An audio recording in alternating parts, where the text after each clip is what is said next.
我凭借1分钱买的外挂，竟轻松打败了最终 BOSS。可其他玩家都能退出游戏，只有我一人把鼠标点冒烟了也无法退出。气血攻心之下，我晕倒在地，醒来竟意外穿越到游戏世界最初的时候。而在这个地方，我能看到每个人的战力，因为我知道这个世界的恐怖，所以我不得不尽快变强。于是我来到灵蛇武馆学武，因为我知道这里的馆主是所有武馆里最强的。可拳头砸在沙袋上的瞬间，钻心的疼顺着指骨蔓延到小臂，那沙袋却像生了根似的，纹丝不动。我盯着自己泛红的拳头，喉头涌上一股不甘的闷火，又是一拳狠狠砸上去，沙袋只微微晃了晃，像是在怜悯我的徒劳。而我的拳头已经红得刺目，几乎要渗出血来。灵蛇武馆的明堂里，阳光透过雕花窗棂洒下斑驳光影，我挥拳的身影嵌在其中，显得格外可笑。奇遇公子欲速则不达，今日便到这里吧。我不甘心地低吼一声，最后一拳砸在沙袋上，浑身脱力地站着，紧闭双眼，嘴角的苦涩几乎要溢出来。就在这时，窗外传来一阵稚嫩的童音，空灵缥缈，歌词却透着说不出的诡异。下水要打发黑伞，做女婿的强郎吧。腊月时候莫上坟，八抬大轿抬阴棺。宋青红的眉头瞬间皱紧。这散教邪性，你离远点好。我点点头，目光落在腰间那个绣着蔷薇花纹的香囊上。这玩意儿是我用一座宅子换来的，来自散教的一名教徒，并非他钟情于我，只是我在募捐时砸了重金，才换得这没能见到他的所谓的信物。可此刻握着它，只觉得那香味刺鼻又恶心。宋青红喊来他的女儿宋雪，让她取活血药包给我。看着宋雪英姿飒爽的模样，我忽然摘下香囊递了过去，送你。父女俩都愣了，我能理解他们的震惊，毕竟在此之前，我是微山城出了名的纨绔，痴迷散教教徒，流连青楼赌坊，甚至曾让宋雪给我断后逃跑。可他们不知道，现在的我早已不是那个娇生惯养的齐家公子。昨日我还是个为996奔波的社畜，熬夜开挂完遗弃世界时突然失去意识，再睁眼就成了奇遇。眼前的世界正是那款游戏初代版本之前的模样，看似繁华，实则藏着神灵俯瞰下的血斗与阴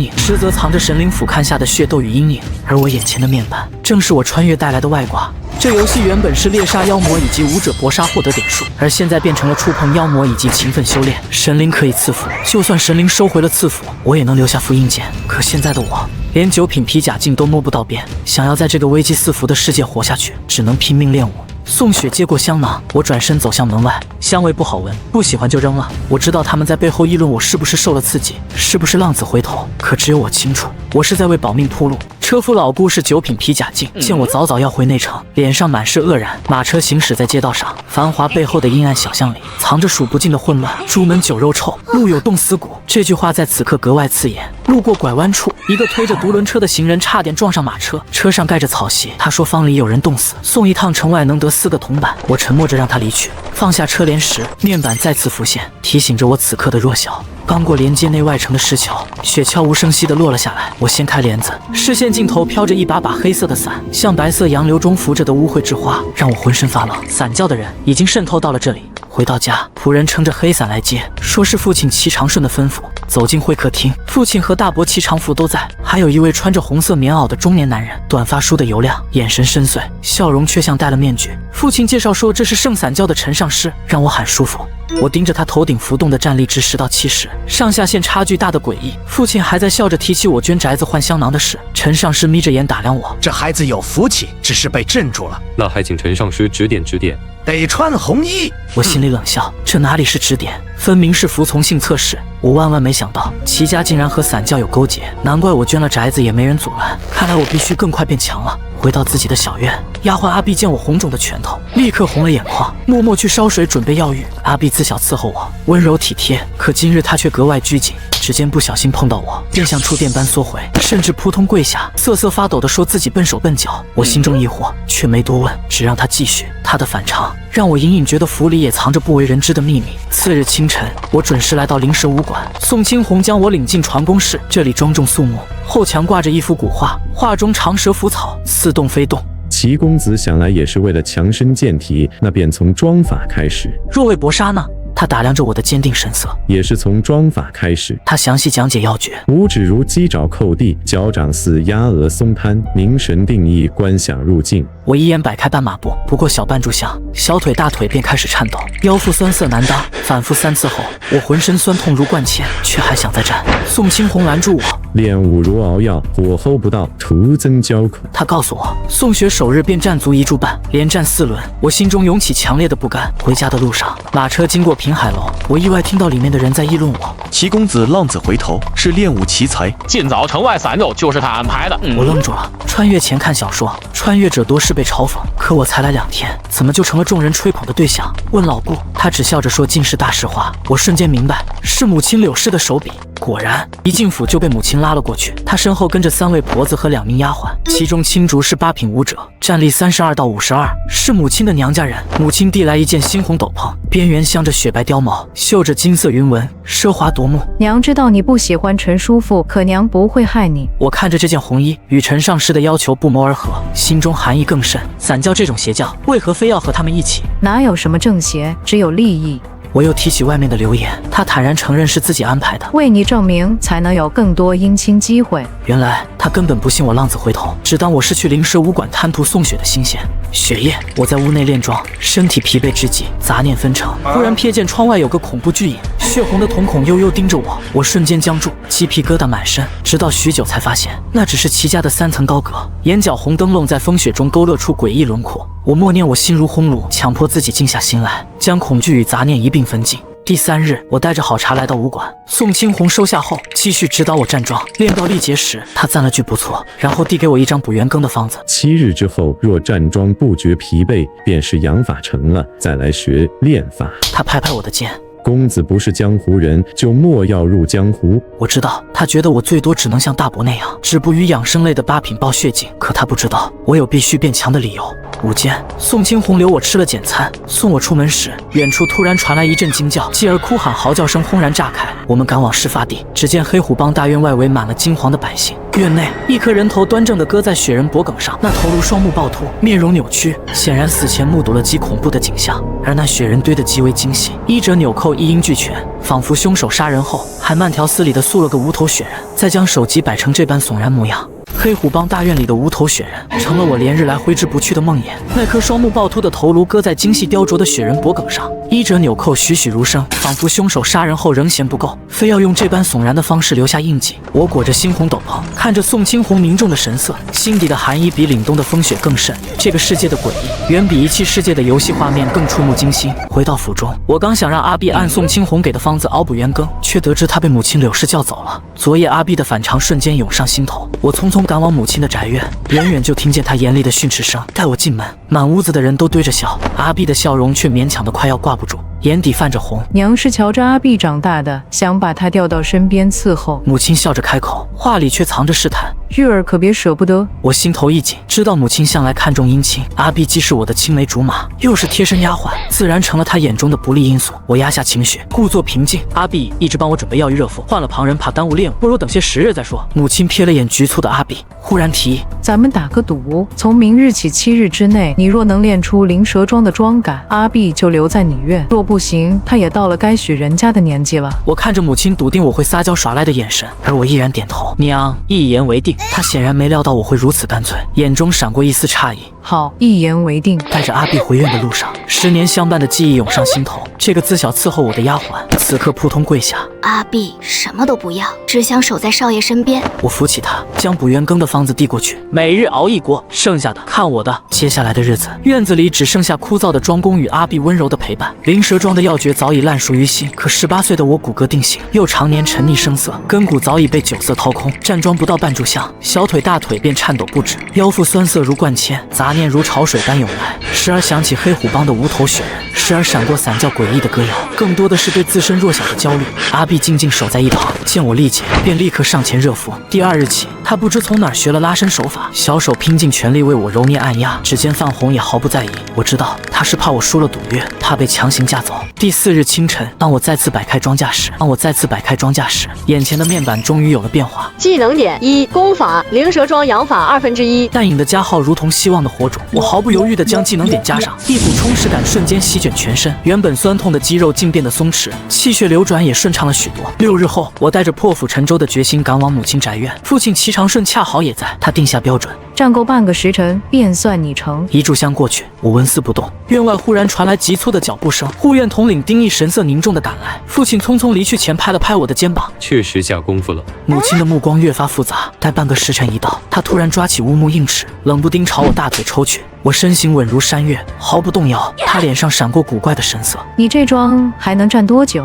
我闭目感知体内奔腾的气血，只觉精力充沛。娘要我站多久，我就站多久。面板上灵蛇庄养法2/2的字样格外清晰。我习得的竟是完美无缺的庄功，即便宋青红亲至，也未必能胜我分毫。母亲沉默良久，终于松口。阿碧暂且留在你院里。她拉着我的手，语重心长：娘是为你好，日后若想真正护住他，便先打赢老顾，再胜过青竹。赢下赌约的第2日，我如约来到灵蛇武馆，还未踏入院子，就听见宋青红爽朗的笑声：楚萧，从今往后你的束修免了，让你姐姐来武馆厨房做事，月钱600文。院内，一名身形瘦削却挺拔的少年正对宋青红深深作揖，声音带着感激的颤抖。宋青红介绍说，这是他新收的弟子楚萧，3天就破了9品，天赋异禀。楚萧抬眼望见我，眼神闪烁着羡慕与讨好。楚萧见过齐公子，今后叫我齐兄便可，来了内城尽可找我。可他退下时，我分明瞥见他紧握的拳头，瞥见他眼底一闪而过的羞耻。那一刻，我忽然明白，我这锦衣玉食的纨绔，与他那在苦难中磨砺的少年，终究是不同的。宋青红见我演练灵蛇桩，眼底满是讶异。你近6日便练成了，根骨底子不错，可惜早年折损了潜力。说罢，他开始传授灵蛇拳的练法。当我再次摆开装架时，眼前的面板终于有了变化。技能点1：功法灵蛇桩养法1/2。淡影的加号如同希望的火种，我毫不犹豫地将技能点加上，一股充实感瞬间席卷全身，原本酸痛的肌肉竟变得松弛，气血流转也顺畅了许多。6日后，我带着破釜沉舟的决心赶往母亲宅院，父亲齐长顺恰好也在，他定下标准：战够半个时辰，便算你成。一炷香过去，我纹丝不动。院外忽然传来急促的脚步声，护院统领丁义神色凝重地赶来。父亲匆匆离去前，拍了拍我的肩膀，确实下功夫了。母亲的目光越发复杂。待半个时辰一到，她突然抓起乌木硬尺，冷不丁朝我大腿抽去。我身形稳如山岳，毫不动摇。她脸上闪过古怪的神色。你这桩还能站多久？我闭目感知体内奔腾的气血，只觉精力充沛。娘要我站多久，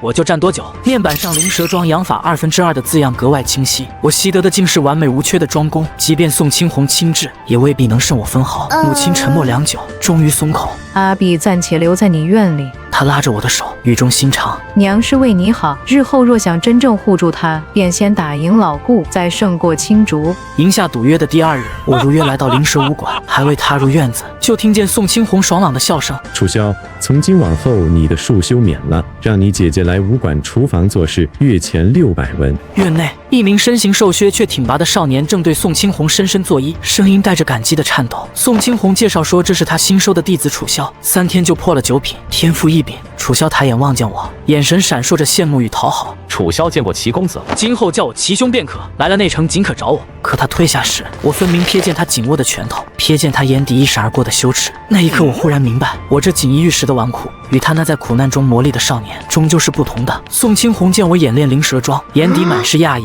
你近6日便练成了，根骨底子不错，可惜早年折损了潜力。说罢，他开始传授灵蛇拳的练法，2招蛇卷身与蛇吐信，身若柔蛇，手如坚铁，理解要领容易，练起来却难如登天。我演练蛇卷身时像受惊的猴子，蛇吐信时像笨拙的木头。宋青红却格外耐心，一遍遍纠正我的动作，教导我如何调动气血，凝聚精力，远比教其他弟子费心数倍。归家后，母亲竟让人送来一坛活血蜜汤，汤色澄澈，泛着嫣红，入鼻有淡淡的甜香。炖好可存3日，习武前饮1碗，1日不得超过2碗。我喝下1碗，只觉暖流游走四肢百骸，疲惫瞬间消散，肌肉的酸胀也缓解了不少。接下来的日子，我陷入了练拳、推拿以及药浴的循环。母亲请来回春医馆的张师傅，他的推拿手法与活血蜜汤相辅相成。每次练完拳，经他按捏，撕裂般的肌肉疼痛都会化为舒畅的暖意。阿碧则每日为我调试药浴，看着我日渐结实的身躯，他的脸颊总是泛红，动作也越发羞涩。第5日，面板再次更新。技能点1：功法灵蛇拳练法1/4。加点之后，我肚子上的肥肉悄然消退，身形也紧致了许多。又过8日，当我将新获得的技能点加上时，灵蛇拳练法4/4的字样亮起，一股磅礴的气血瞬间爆发，骨节发出噼啪的轻响，原本宽松的衣裤竟显得有些紧绷，面板彻底蜕变。境界9品皮甲，战力9到9。我终于踏入了武道门槛，战力甚至超过了灵蛇武馆的不少9品弟子。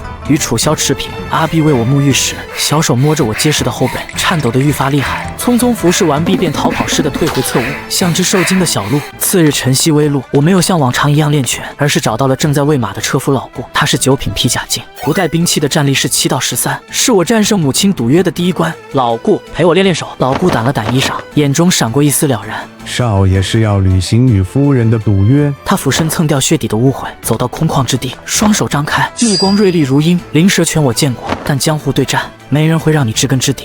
少爷小心了。马车驶离七府时，雾气正从地面疯长，原本明朗的日头被遮得模糊，像一张巨大的脸紧贴着天幕。周遭的街道只剩模糊轮廓，行人的面容尽数隐去，只剩嗡嗡的嘈杂在雾里翻滚。我攥紧拳头，掌心的汗如湿了衣襟。方才与老顾的比武还历历在目，而这突如其来的浓雾，让黑虎帮无头雪人的惊悚感再度翻涌。少爷小心！老顾的大喝声犹在耳畔。昨日庭院中，他身形如雄鸡扑食，连环直拳裹挟劲风喷来。我下意识使出蛇卷身，身形骤然收缩，稳稳架住攻势。他拳风愈发凌厉，直拳便利爪锁向我咽喉。我沉肩拧腰，侧身避开的瞬间，拳头已如毒蛇吐信般顶向他咽喉。老顾呆立半晌，眼中满是惊叹：少爷竟将灵蛇拳练至炉火纯青。他抬手演示雄鸡拳的战法，拇指食指并起如鸡爪，猛啄向石块，岩石轰然碎裂，双指间竟稳稳叼着一块碎石。我瞳孔骤缩，这才明白战法与练法的天差地别，也越发迫切地想去灵蛇武馆习得战法。雾气渐浓，马车行至内城与外城交界处，一阵慌乱的喊叫夹杂着官差呵斥声传来：老顾，看看怎么回事！我掀开车帘，只见芦苇荡前围满了人，巡城都头赵庆义正守在那里，他头顶28到43的战力值，是实打实的8品武者。人群分开时，我胃里一阵翻涌，芦苇荡前的泥土石雕塑上搁着一颗肿胀溃烂的人头，惨白的肌肤上爬着几条肥硕的虫子，正是传说中的巨人关。这场景与黑虎帮的无头雪人如出一辙，都是先杀人抛尸，再被人捞起塑成诡异造型。世外城狼哥，帮派仇杀却被弄成这样，事有蹊跷。赵庆义神色凝重，三少爷天黑前务必回内城。我心头一沉，这绝非简单的仇杀。马车驶离时，我瞥见河畔负手而立的护院统领丁义，他与赵庆义的低语隐约传来，似乎在说鬼东西上钩之类的话。看来父母对这些诡异事件早有察觉，却始终把我当作需要庇护的孩子。抵达灵蛇武馆时，院内正热闹非凡，回廊上坐着几位锦衣华服的官者，庭院里武馆弟子轮番演武，竟是武馆为弟子牵线挂职的场合。一道熟悉的身影冲我招手，是王源，王家庶子，昔日与我形影不离的纨绔玩伴。你居然来学武？他咧嘴坏笑，莫不是冲着宋姑娘来的？莫不是冲着宋姑娘来的？我们正谈笑间，宋青红的声音响起：楚萧，上前演武。那名3天破9品的少年缓步走出，身形挺拔如松。我扫过他头顶的战力值，已然变成9到16，比上次相见又强了不少。楚萧的灵蛇战法凌厉非凡，拳风破空，指尖着击木桩发出朵朵声，宛若枪尖刺甲。钱家率先出价，月前4000，突破8品加至1万，只需隔3差5来品海楼看场。王家双倍。楚萧攥紧拳头，神色隐忍，他显然不愿做纨绔的炫耀玩物。我也出双倍，让楚师弟去品海楼谋个正经营生。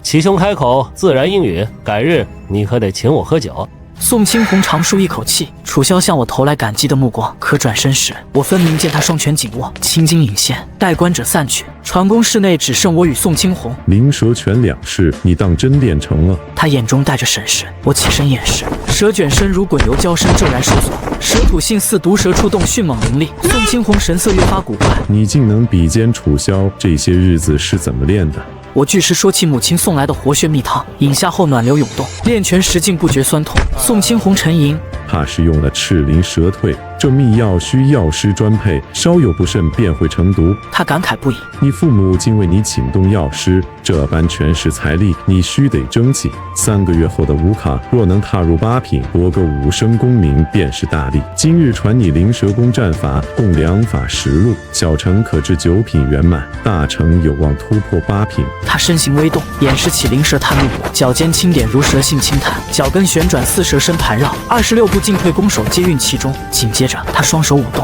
灵蛇手31手6路如蛇狩猎舞，时而猛击，时而狠刺，配合呼吸法，整个人宛若灵动巨蛇。一整个下午，宋青红耐心拆解招式，教我呼吸法与磨皮法。灵蛇功的皮甲劲，竟是要将双手磨得坚韧如甲。日暮时分，他递给我一本灵蛇全经和一罐绘着灵蛇的磨皮膏，省着点用，能用1个月。近日外城不太平，速回内城。刚走出传功室，宋雪便迎面走来，递过一本册子，给你的，算回礼。册子上满是娟秀的字迹与图谱，竟是他整理的练功心得，从装功细节到拳术误区，无一不详尽。我想起儿时他撸着袖子说我照你的模样，再看如今这英姿飒爽的少女，心中暖意涌动。多谢。他淡淡点头。路上慢点。雾气比来时更浓，马车行在荒郊，树影在雾中扭曲矗立，宛若一道道鬼影。我裹着猩红斗篷，正欲闭目调息，眼角余光忽然瞥见雾中飘着一串数据，0到60。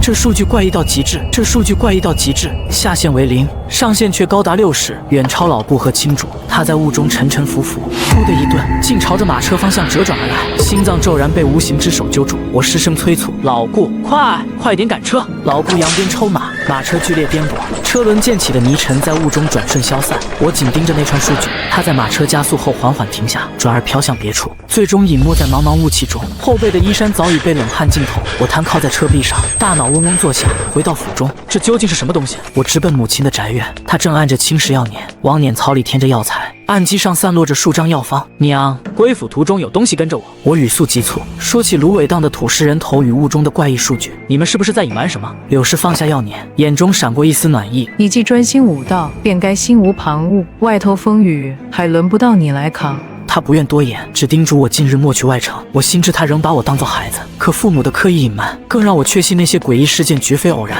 回到自己的小院，夜雾已浓如浆，廊下灯笼在风中倾曳，像一颗颗滚动的红色眼珠。我抄起灵蛇全经，踏入院中，足尖轻点，笨拙地演练起灵蛇探路步。雾水浸湿衣衫，汗水混着寒意浸透肌肤，直至灯笼隐没在雾中，我才喘息着停步。阿碧早已备好药浴，温热的药汤中浮着草叶与药末。我进入水中，筋骨渐渐松弛，可白日的恐惧与气血翻腾交织，竟生出莫名燥热。他察觉我的异常，刚想开口，便被我握住手腕拉入桶中，绸衣紧贴肌肤，药汤荡漾间，屋内炭火的暖意与少年人的情动交织，直至夜半，阿碧才悄声退回侧屋，躺在榻上。我辗转难眠，雾中的0到60始终在脑海中盘旋。武者战力由境界、杀招、兵器决定，上下限差距绝不会如此悬殊。我忽然想起仪器世界的设定，唯有妖魔与赐福才会让战力数据不正常，赐福基于武者，数据绝不会从0开始。那这东西定然是妖魔。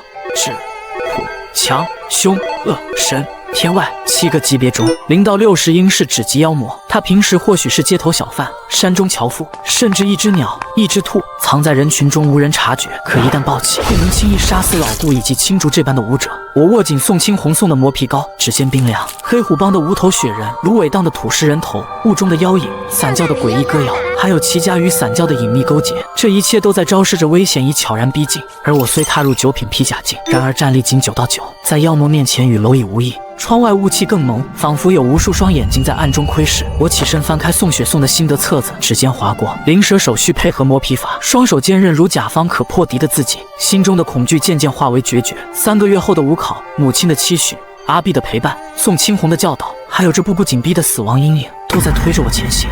我把手插进炉子里焚烧，然后再放进药水里面淬火，再每天用石头锻打一番。不过2天时间，我的双手就变黑了，不是沾染了墨汁或污泥，而是皮肤下的肌肉纤维如钢丝绞缠，泛着淡淡的玄色金属光泽，与手臂的肤色泾渭分明，像戴上了一副嵌在血肉里的铁手套。捏碎鹅卵石就如同捏碎糕点，这是灵蛇宫小城的标志，却也透着几分诡异。宋青红、楚萧乃至老顾都没有这样怪异的变化。雾散后的晨光格外热烈，青石院中摆着半人高的砂缸，铁砂在阳光下泛着冷光。我撸高袖子，双掌如刀劈入砂中，沙沙的摩擦声刺耳，疼痛感顺着指尖蔓延至小臂。阿碧捧着磨皮膏跪坐在旁，眼里满是心疼。待我双手红肿到无法屈伸，他便沾了药膏轻轻涂抹，温热的吐息拂过伤口，试图缓解我的疼痛。这样枯燥的修炼日复一日，活血蜜汤的暖意与铁砂的魔力交织，面板上的进度条缓慢爬升。第30天，功法灵蛇宫小城4%的字样亮起，我毫不犹豫地将积攒的4点技能点全部加上，一股磅礴气血骤然爆开，双手的金属光泽愈发浓郁，面板更新为战力10到20，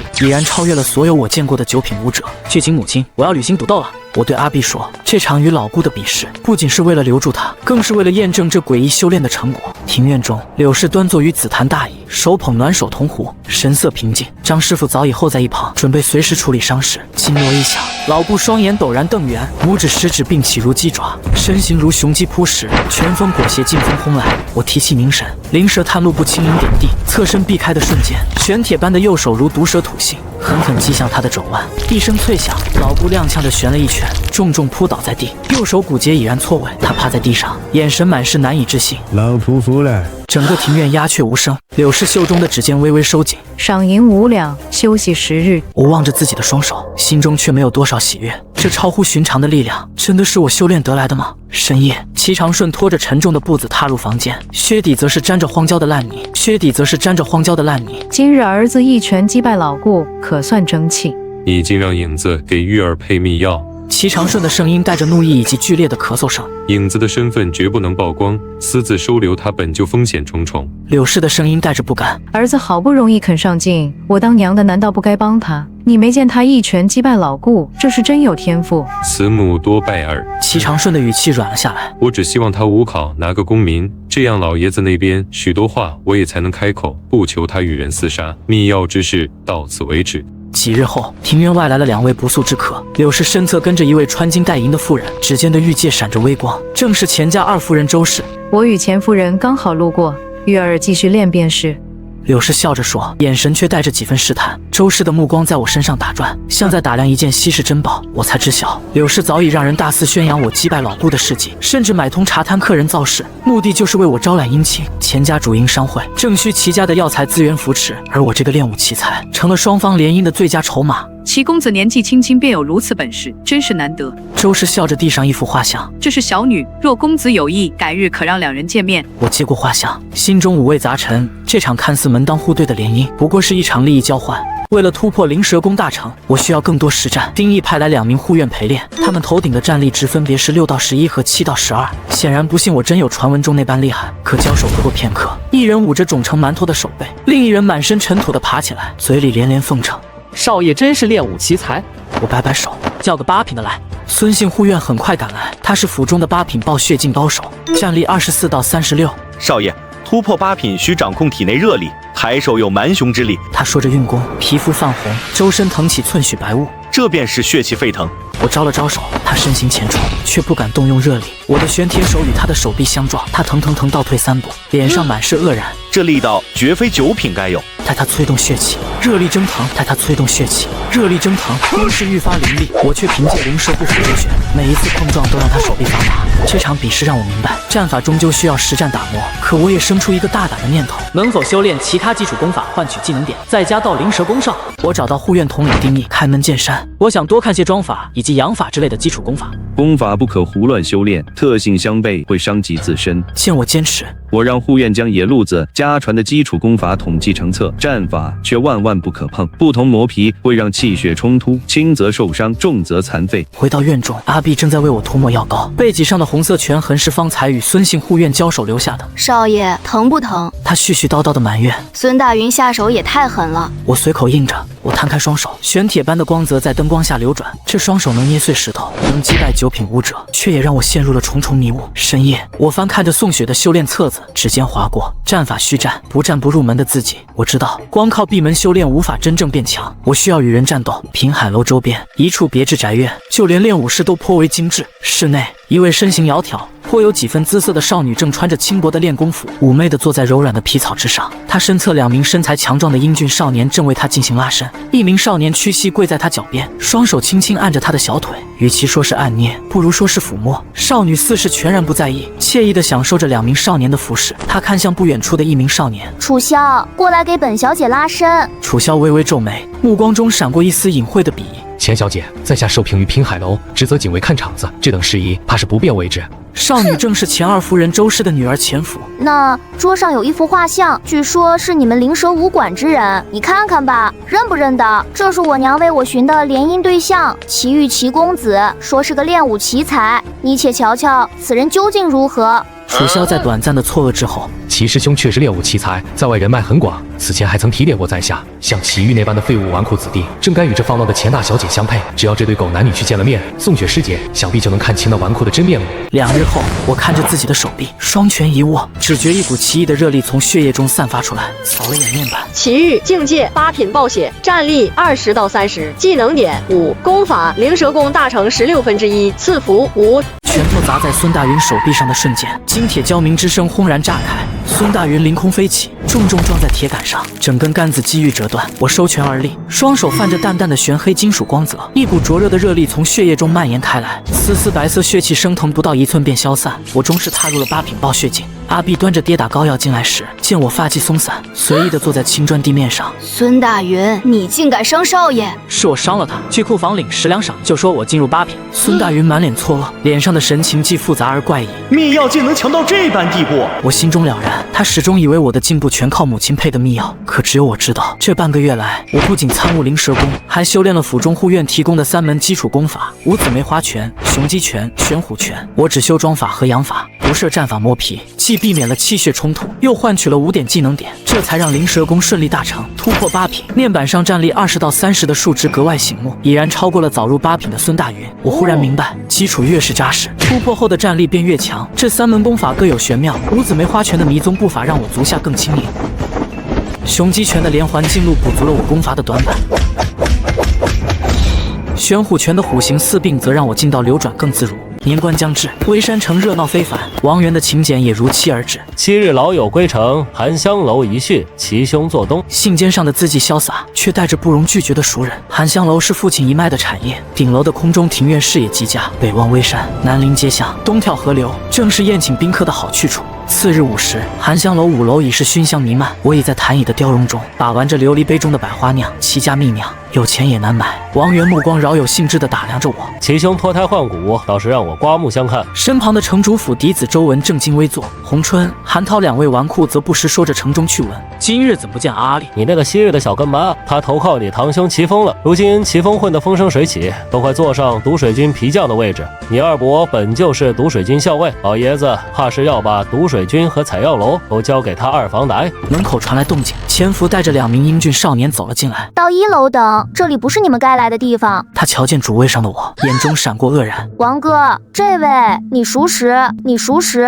何止熟识，我和齐兄情同手足。前夫眼波流转，想起母亲牵的红线，又瞥了眼门外等候的男宠。这些男宠可都是王哥帮我安排的。这齐玉既然和王哥是兄弟，那罢了，这联姻就算了吧。不过联姻不成，交情却可还在。王哥为人有趣，他既和这齐玉是兄弟，那自己应该也能和齐哥玩得来。前夫想到这里，当即露出放荡的笑容。齐哥，别客气，都是兄弟。周文见状，默默往旁边挪了挪，前夫不客气地坐了过去。让你们坐一起，看着就有故事。还有人吗？再等等，还有一浪。众人正聊着笑着，外面陡然传来一阵嘈杂喧哗，紧接着2声带着痛苦的闷哼。前夫听到那熟悉的声音，豁然起身。老韩，快进来，就差你了。一个魁梧身影挤了进来，活像头黑熊闯进山洞，顿时占满了大半个门框。王哥，今儿热闹啊！这位是黑熊武馆的绝世天才韩燕。王哥，方才在外头撞见2个娘们唧唧的舞者，你也知道，我最见不得这种。哼，那是我的人。听说你是绝世天才，不错。那你多久入的9品？多久入的8品？今年初冬才习武，4天入9品，44天破8品。我还以为有多了不起呢。你说什么？我家楚萧3天入9品，40天破8品，也是初冬才习武。空气瞬间凝滞，王源连忙打圆场。2位兄弟何必为这点小事置气？回头得给你挑两更好的。我金钩房的黑擂台，韩兄弟只要来，次次都是最前排。你们2位天才，一位3天破9品，一位4天破9品，对我来说都是可望而不可及的存在。不怕你们笑话，齐某花了近1个月才破9品。韩燕认真打量我，见我气度从容，心生好感。齐哥家大业大，不用拿命搏前程，练得扎实才好。我扫过他头顶24到47的战力值，心中暗叹，果然是真正的天才。开宴后，舞姬翩跹，佳肴次第呈上。我让人取来备好的礼物，给潜伏的是天霞花露，添加了齐家秘地灵花，冷香清冽，有钱难买。给韩燕的是灵花茶，能宁心静气，助八品武者平复暴血后的气血。潜伏惊喜不已。楚萧总夸你是练武奇才，人脉广阔，今日一见，果然名不虚传。我心中一动。楚萧，他怎会突然称赞我？楚萧，他怎会突然称赞我？结合潜伏的放荡性子，我瞬间了然。楚萧明知潜伏品行不端，却故意夸大我的名声，想让我和潜伏联姻，好断了我与宋雪的可能。这看似善意的称赞，实则是藏着算计的陷阱。酒宴散去，5楼只剩下我和王源。原子，你变了很多。我是树子，你是三公子，咱们在外风风光光，在家却连主桌都上不得。现在还好，可未来呢？我还以为就一个人觉醒了，没想到齐哥你也是。好事，你提齐风是想让我和他内斗？王家好隔岸观火。你以为我不挑，你们就不用争？齐哥别天真了，我昨日派去送帖的使者，无意间听到你一拳击败8品胡院，才接你已破8品。今日拉潜伏来，就是怕你被楚萧坑了还不知道。人无伤虎心，无有害人意啊。今日多谢了。无论将来我做什么，可能与你有冲突，但我们永远是兄弟。话分两头，齐豫有自己的聚会，齐家也有。如今齐家的掌舵人齐老爷子齐振山，以及老大齐长甫、老二齐长吉、老三齐长顺正在此处进行着重要的密会。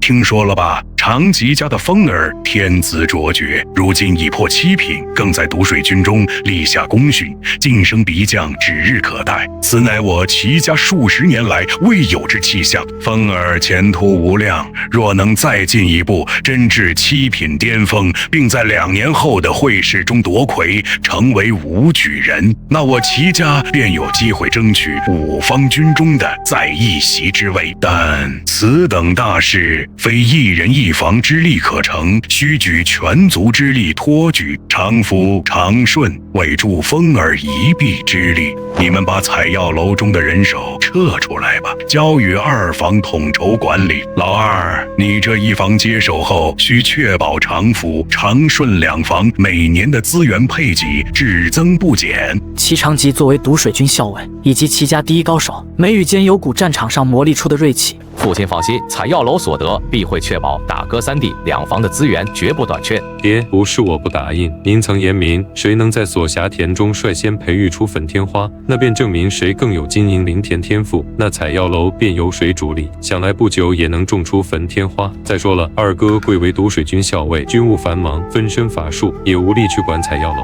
老二，你怎么看？听凭父亲安排。老大、老三，采药楼可以继续给你2家经营，但你们必须在2年之内种出粉天花，然后交给老二，待老二破入6品，待风儿成就武举人之后，再行商议采药楼归属。爹，儿子还有一事禀报。说，玉儿昨日已破8品，他初入8品，便已胜了儿子院中8品护院孙大云。此番春闱乡试，玉儿定可博一个5升功名。那份天花，儿子想留给玉儿用。齐老爷子抓起拐杖一下，狠狠地抽了过去。齐老爷子抓起拐杖一下，狠狠地抽了过去。老三非要我拆穿你吗？玉儿是怎么突破的？难道还要我说吗？你齐长顺为了让儿子得个功名，好从齐家继承更多家产，所以用了些拔苗助长的虎狼之药，悟道一途，根基为重，岂能贪图一时之快？爹，儿子并没有给玉儿用什么临时提升的虎狼之药，只不过是一份活血汤而已。当年我伤势就差密地里的一株天云花，结果您说二哥突破7品，需要那花，我就让给了二哥。如今您总不能再剥夺玉儿的机会吧？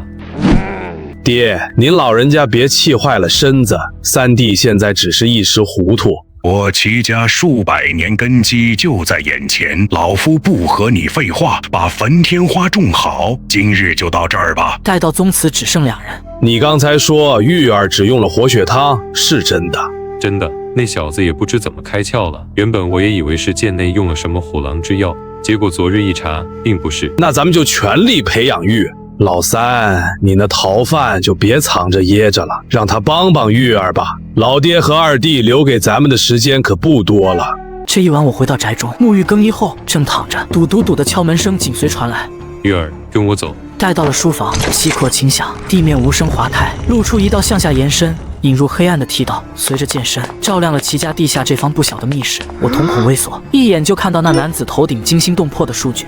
我刚走到黑暗潮湿的地下室，一股淡淡的血腥气扑面而来。密室中央，一道身影仰卧在摇椅上，双颊疤痕纵横交错，四肢被长长的锁链捆着，却在我们踏入时悠然坐直了身子。我瞳孔骤缩，视线落在他头顶的战力数据上，这组数字惊心动魄。他如今重伤在身，功力几乎尽失，可巅峰时期的战力竟高达91到202，远超我见过的任何武者。叫严叔，他的镣铐是自己带上的，靠近无妨。严叔上下打量着我，打一套拳给我看。我后退几步，双拳紧握，但黑色的玄铁光泽瞬间覆盖全面，正要起势，过来，再握紧。他俯身凑近我的拳头，疤痕扭曲的脸上满是审视。长顺，这孩子可以教。父亲大喜过望。育儿根骨。根骨很差，但天赋相当不错。再打一套。我深吸一口气，灵蛇功的招式如行云流水般展开，拳风呼啸，劲气鼓荡。玄铁手在烛火下泛着冷光，一套拳毕，严叔从怀中取出一张金色纸页，看看这个。纸张入手冰凉沉重，上面画着数十个怪诞扭曲的姿势，仿佛是数百种装法的融合，透着磅礴威严的神圣压迫感，让我心神都为之震颤。这是混元真力的装法。武者运力不应有气力，这门秘术能调动你体内闲置的气血劲力。我试着模仿第一个姿势，刚摆到一半，手臂某处肌肉就传来撕裂般的酸痛。身为8品武者，我竟还有未曾练到的肌肉群。咬牙摆正姿势，体内仿佛有无数气泡炸开，酸痛感席卷全身，比出练灵蛇装饰痛苦100倍。严叔手持铁秤杆，见我姿势稍有偏差，便狠狠抽来，肩下沉1分，腰背如弓塌下去。2个时辰的苦修，我浑身汗透，肌肉仿佛被拆散重组。次日饮用活血蜜汤时，我察觉到异样，汤里多了一丝甜腥气，入口甜润，远比之前的莓果味浓郁。下一瞬，一团烈火在五脏六腑中炸开，狂暴的能量在体内左冲右突，金叶上的神魔姿态瞬间在脑海中炸裂。我的身体不受控制地摆出混元真力的装法，仿佛被无形之手操控。这便是严叔调整后的蜜汤，竟能强行催动体内潜能。接下来的日子，我的修炼变得异常惨烈。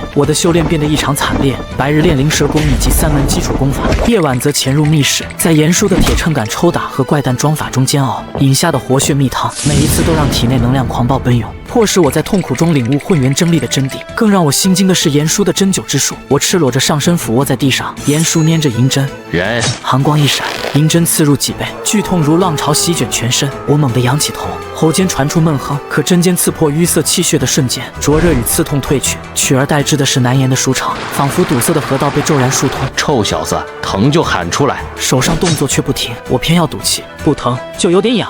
他再落一针，剧痛让我身子弓如虾米，爽，太爽了！臭小子，别喊了！密室之外，齐家的暗流愈发汹涌。除夕那日的场景仍在眼前，主府正厅齐老爷子端坐主位，二房齐长吉身着便服却气场威严，堂兄齐峰身披铠甲，单膝跪地拜年。孙儿擢升夺水军必将，特来给祖父拜年。老爷子脸上的满意几乎溢于言表。这才是我齐家的麒麟儿。齐峰的目光落在我身上，带着几分刻意的亲近。玉帝突破8品，不如我们过2手，我压制实力指点你。堂兄军务在身，小弟不敢耽搁。老爷子见状颇为满意，觉得我识大体，比父亲懂事。风儿，你既有军务在身，心意到了便好。至于指点玉儿，日后有的是机会。看到你们兄弟能如此和睦亲近，老夫这心里也就踏实了，知足了，还不多谢你堂兄。多谢堂兄。可我心中清楚，这不过是表面的和睦。宗祠密会之上，老爷子要大哥和父亲撤出采药楼的人手，交给2房统筹，还要腾出产灵田。父亲当晚就找了我，开诚布公。3房示弱，若不奋起，恐被2房吞得连骨渣都不剩。严叔是我当年冒灭族之祸收留的恩人，他巅峰时期的实力深不可测，如今肯教你，是3房唯一的希望。客官，合计20两银子，这一顿酒钱抵得上我1年多的工钱。然而少年置若罔闻，小二不敢催促，陪着笑退到一旁。骤然一声爆响，少年猛然拍案，碗筷震飞，瓷片四溅，数名劲装武者迅速围上，而少年身后5、6名膀大腰圆的壮汉豁然起身。这位公子，我品海楼开门做生意，可经不起这般折腾，您这是何意啊？我家师兄乃是黑熊武馆韩燕，叫楚萧出来跟我打一场，他若赢了，我赔3倍银子，且当众赔罪；可是他若输了，我照样赔偿，只不过需要他当众说3句，我楚萧不如韩燕。掌柜面色微变，侧头低语几句，不多时人群分开，一名少年缓步而来。楚哥，莽夫练的筋肉横生，胳膊还能弯，还灵活吗？黑熊武馆难道只会教些粗行把式？走！酒楼里街道上顿时炸了锅，不少看热闹的人呼啦一下围上来。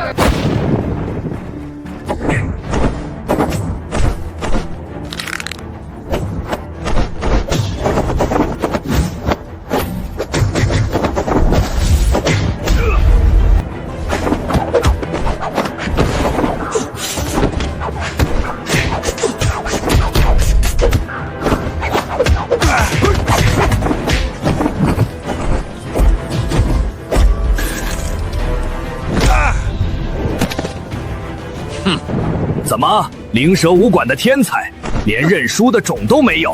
我不能说，我楚少不如韩燕。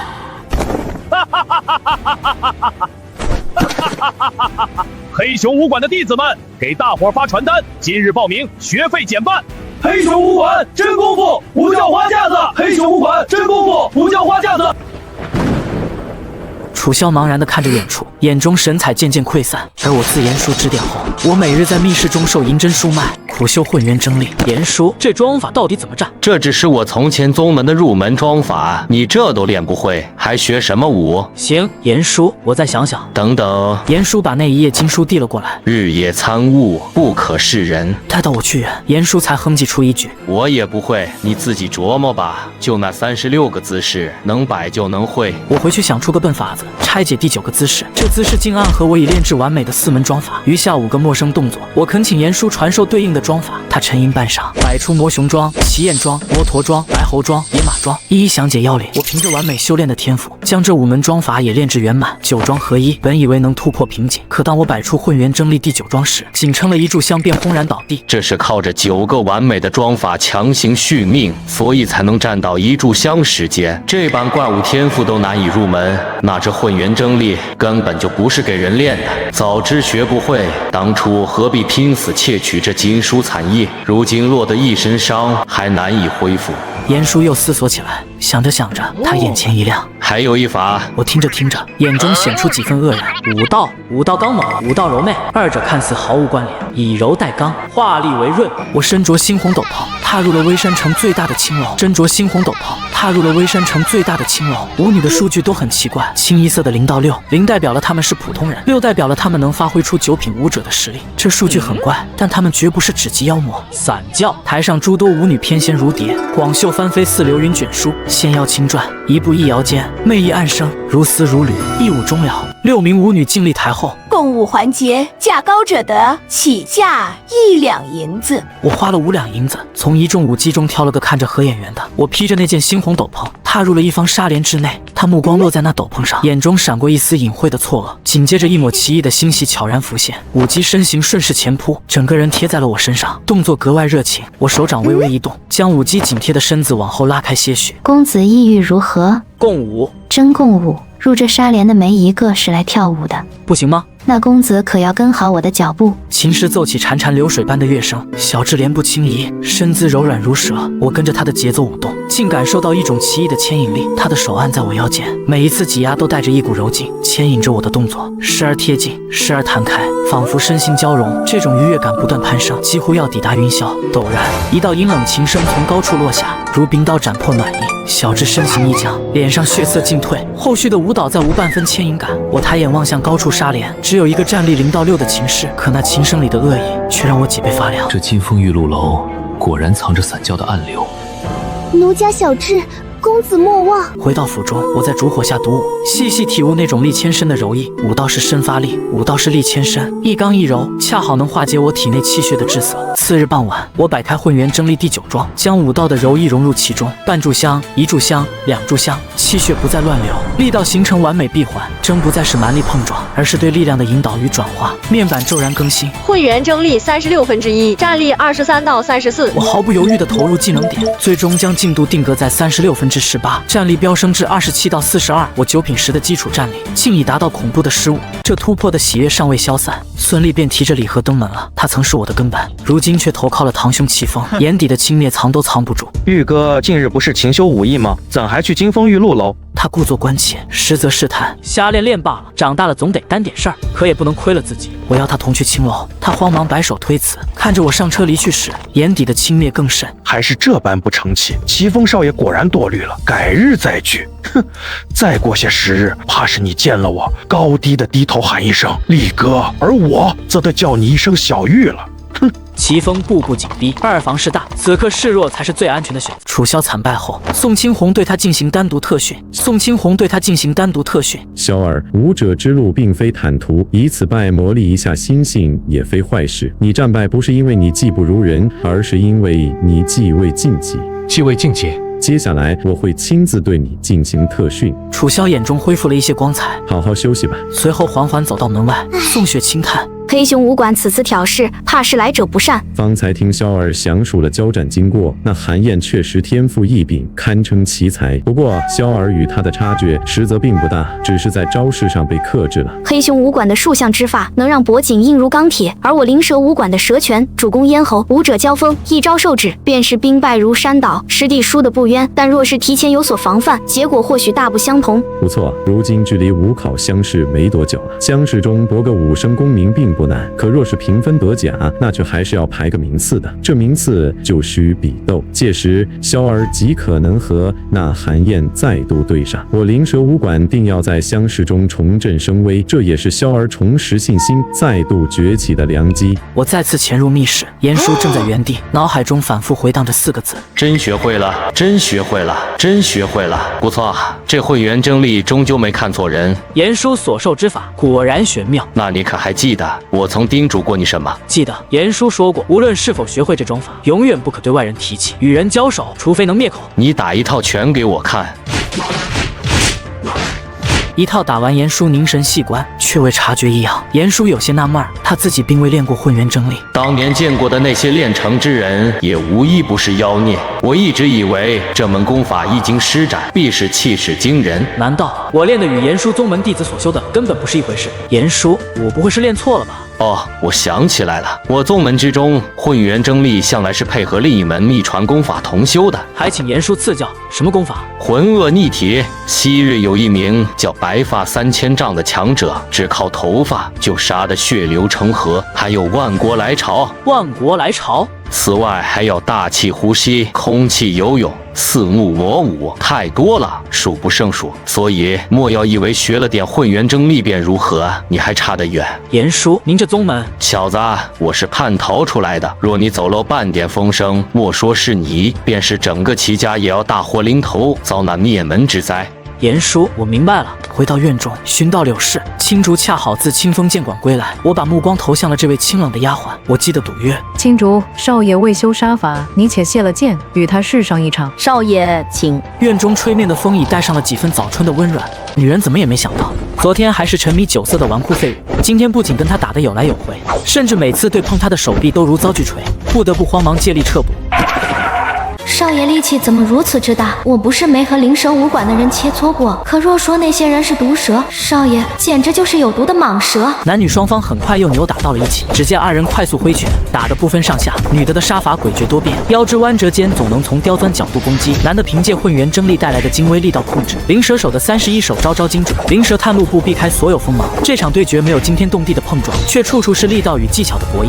到此为止，此战且留待日后吧。至于阿碧，娘不会再想着将他调离，往后娘也不乱点鸳鸯谱了。多谢母亲，战力数据诚不欺人，同为42，那真会打个势均力敌。只不过我和青竹的战力体现却还是会存在不同。如此看来，今后既要相信数据，却也不能不做任何调查，盲目相信。叶安，此前有关雪人、土石傀儡的事，儿子问过你。儿子还说过，从外城回来的路上，似乎被什么东西给盯上了。可现在，您对于我去外城却还不阻拦，是事情已经解决了吗？儿子现在有资格知道了吗？并非母亲有意隐瞒于你，也不是你没有资格知晓。您只需告知孩儿，那日跟随孩儿的究竟是什么东西？祭品。那日所见分明是纸及妖魔，而娘既然说是祭品，那看来在我未曾见到的黑暗里，已经开始了某种鱼神的血斗。毕竟妖魔可是神灵最爱的祭品。马车缓行，碾过护城桥的光影，入了外城，停在灵蛇武馆门庭之前。齐公子来此，可是灵蛇拳已有所悟，入了8品之境，想求后续杀法，已在1月之后的武考中博个5升功名吧。齐玉点点头，杀法非一朝一夕可得，齐公子可得多来几番才行。我铺盖都带好了，此番打算常住于武馆，不知宋姑娘你收不收我？不收，那我只能流落街头了。宋小娘子愕然了下，她总觉得自那日这纨绔开始学武，其性子就像变了。就算娃娃亲已无人在意，可她却还是记得和眼前少年的青梅竹马。行，我给你安排。爹爹此刻正在密室中倾尽全力教导楚师弟，齐公子的杀法只能由我来代劳传授了。宋叔对楚师弟如此用心，可见是寄予厚望啊。前些日子楚师弟被人打了，连带我灵蛇武馆都损了不少名声。齐玉淡淡笑了笑，没说什么。他自然知道韩燕暴打楚萧的事，背后或许有王源在操纵。那日韩燕与前夫结怨，似乎皆在王源的算计之中。从那一句这位是黑熊武馆的绝世天才开始，王源莫非是想搞垮灵蛇武馆？饭后庭院外，宋雪拿着一根乌沉铁棍，看仔细了，看仔细了。他眸中锐光乍现，右臂之上血气滚滚，散出1寸有余，像是覆盖了一只赛博风格的白色金属动力臂。那手从下而上迎向铁棍，五指如蛇昂首，缠棍而上，继续挥向掌心，凝成膨胀2寸的虚幻白爪，猛力一攥，铁棍顶端竟如面团般被揪下一块。这就是青蟒缠杀，白蛇封喉。若配合入了品次的长枪，立可贯枪而发，万转则枪灵，指扣则力具一点。随后，宋雪开始教导齐玉灵蛇杀法的调运热力之法，直到大半个时辰过去，两人才分。次日一早，天还未亮，齐玉也早早起身，回味着昨晚宋小娘子教导的灵蛇杀法。约莫午间，一个目光锐利的汉子走了过来。齐公子，宋雪头顶的战力数据乃是29到57，而此人则是29到58。齐哥，齐公子太客气了。见齐玉态度谦和，鬼手七神色更见亲近。齐玉趁机请教修炼疑难，鬼手七也不藏私。就在这时，宋小娘子身后随了几个汉子，他们拿着陶罐给那些磨皮弟子手上药，而宋小娘子则只是一一询问弟子修炼中的问题。纵如此，那些和其说话的弟子有不少还是脸上发红，鬼手七却是长叹一声：“齐哥，何事长叹？原本今日这里还会再多几十名弟子，只希望这次楚师弟相试能争气，把那姓韩的狗东西给打下去。”齐玉会意，楚韩之战让打算来灵蛇武馆拜师的人全去了别处。宋雪走到齐玉面前，从怀中掏出一本册子递了出去。我平日还需修炼，可能顾不到你那么多，希望这本册子能帮到你。你齐家的事我也大概听说了一些，所以这一次相试你也只能成功。灵蛇武馆偏僻之处，此时一道瘦高身影正和个穿着朴素的小娘子在密会。芳儿，近日那位齐家纨绔现身，住于武馆，恐与你弟弟不利呀。何出此言？芳儿，你可曾想过，或许宋师姐才是你萧弟的佳偶良配？小娘子忙不迭摆手，这种事她怎么敢想？莫非你不喜宋师姐？不是，只是我听闻宋师姐与那齐家齐公子有娃娃亲，齐家权大势大，宋姑娘嫁入齐家，此是极好的归宿。芳儿啊，芳儿，你太过实诚了。明勇，怎么回事啊？我打探了一番，听闻大房三房已然示威，给那纨绔为妻，岂不是要受苦遭罪？那该怎么办？我对楚萧师弟颇具信心，也觉得宋师姐与他更为般配。要不我与宋姑娘好好说一说。芳儿，此事你切莫声张，待我寻得时机。只是他忽然安静下来，目光灼灼地看着眼前小娘子。你对我好，我都知道的。芳儿，萧弟之事便是我的事，我定会竭尽全力相助。次日，传宫密室传来宋青红的声音：“来个人，取一包赤焰散，再取2个热敷药袋，进来搭把手。”师傅，这就来。然而他并未朝着库房奔去，而是转身朝着一处独立的小院而去。王师弟，何事？师傅让人取一包赤焰散，再取2个热敷药袋。楚师弟许是肌肉拉伤啊，那你还不快去拿？你来我这里做什么？楚师弟此事事关重大，还是师姐亲自去帮他更好。师姐，快些吧。拉伸谁都能做。楚师弟可是在为咱武馆拼命，难不成你对他还有男女之防？王师弟，你怎么怪怪的？我是为楚师弟着急，为咱们灵蛇武馆着急啊！师姐，快走吧。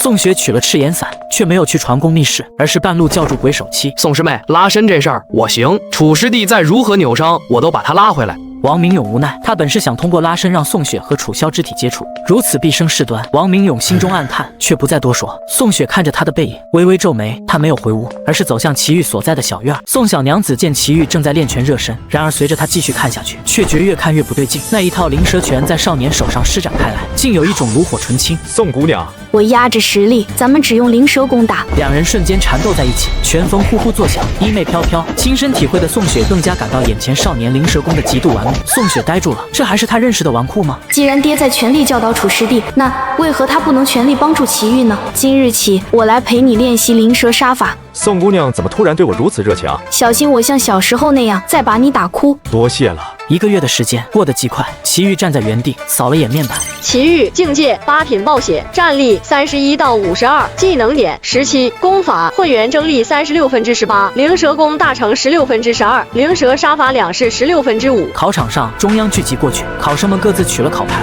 开课。999斤的杠铃接连将选手压得吐血倒地，可小伙只是用2只手指就轻松举过头顶，接着又将杠铃轻轻放回原地，竟还未激起半点尘土。原先喧闹的考场陡然一静，随后小伙又取下那99粒大弓，只见他一指节搭上弓弦，紧接着弓程满月，吱嘎作响。等了1坤年后，将弓弦缓缓平复，置于架上，然后在小丽目瞪口呆的神色里走下了考试台。台下爆发出压抑不住的惊异：99粒的弓，999斤杠铃，这怎么可能？小丽愣了半晌，才拖着长音唱报出来：假上！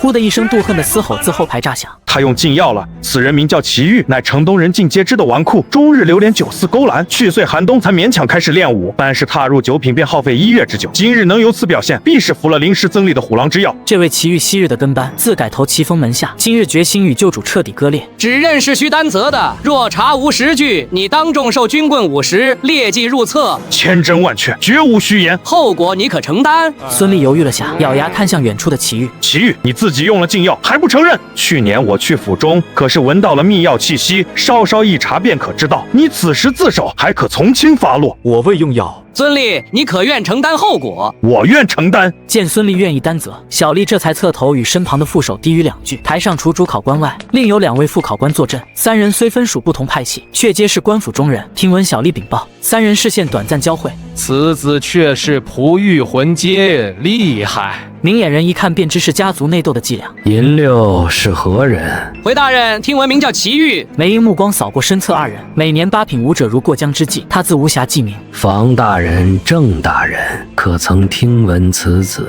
郑豹以及房将都摇了摇头。去问清楚。片刻后，小丽快步返回。3位大人已查明，那祁煜是家3房的独子。郑豹眼珠一转，猛地一拍身前桌案：乱用禁药非同小可，既有10名举告，理当立刻将2人带下，严加审讯，否则规矩何在？郑兄，依我看，更该严惩那诬告之人，让他们照常考。待中场后，自请药师验明是否用药。军棍是郑大人，安排人吧。是。若祁煜未使用禁药，50军棍让人好好打。城主近日正欲拉拢毒水军祁校尉，那举诏的小子恐怕就是他的人。这与本官何干？微山城乃我宗门属地，为宗选才，方是本官职责所在。郑大人是打不了吗？梅大人说笑了，若真是诬告，50军棍定然1棍不少。那本官就说得再明白些。50棍后，我不想再看见他站起来，免得寒了天骄的心。天骄就凭他？梅大人是否过誉了？郑豹眉头紧锁，素来不喜被人如此直接的驱使。青梅大人的，青梅大人的。郑豹脸上泛起难以抑制的怒色，却不敢再多言。大人有令，考试照常。大人有令，考试照常。那禁药的事呢？人说了，事后再查。我乃城东孙家人，我担保他一定。再敢喧哗，立刻逐出考场。祁煜冷冷扫了一眼那焦急万分的跟班，看了看他头顶的21到34，又看了看自己的38.8到63.5，没说什么，往第2轮考试的木人铁人阵去而去。祁煜继续排着队，观察着眼前的木人阵和铁人阵，木桩转动带起风声，速度快，力量稍弱。铁人运转发出沉闷的金属摩擦声，速度稍缓却力大势沉。孙俪是赢25，他咬咬牙，直接选了12立功，旋即拉动，他闭上青筋暴起，面孔色泽涨红。赢25，孙家孙俪甲中。他的目标就是能在第3轮稍微混个名次，如此才能更好的加入毒水军。我如此奋力暴血，才勉强拉开12立功。那纨绔真是愚蠢，连装一装都不会。他如此轻松，怎可能未服禁药？铁人阵旋转起来，阵中每个铁人桩皆配备双拳双筒。有考生走到70步时，一个不小心背后挨了一下，此甲应声碎裂2片，冷汗瞬间浸透衣衫。那考生强定心神，屏息凝气，又艰难地挺过20步。然而就到了最后10步，是一连串碎裂声。他迅速从旁退出铁人阵，然后也顾不上清点此甲究竟碎了几块，一把扯下甲衣，头也不回的就要离开。赢1，白猿武馆，于开丙等。武馆与姓名当众宣出，如耳光般响亮。那考生耳根通红。很快轮到了了奇遇。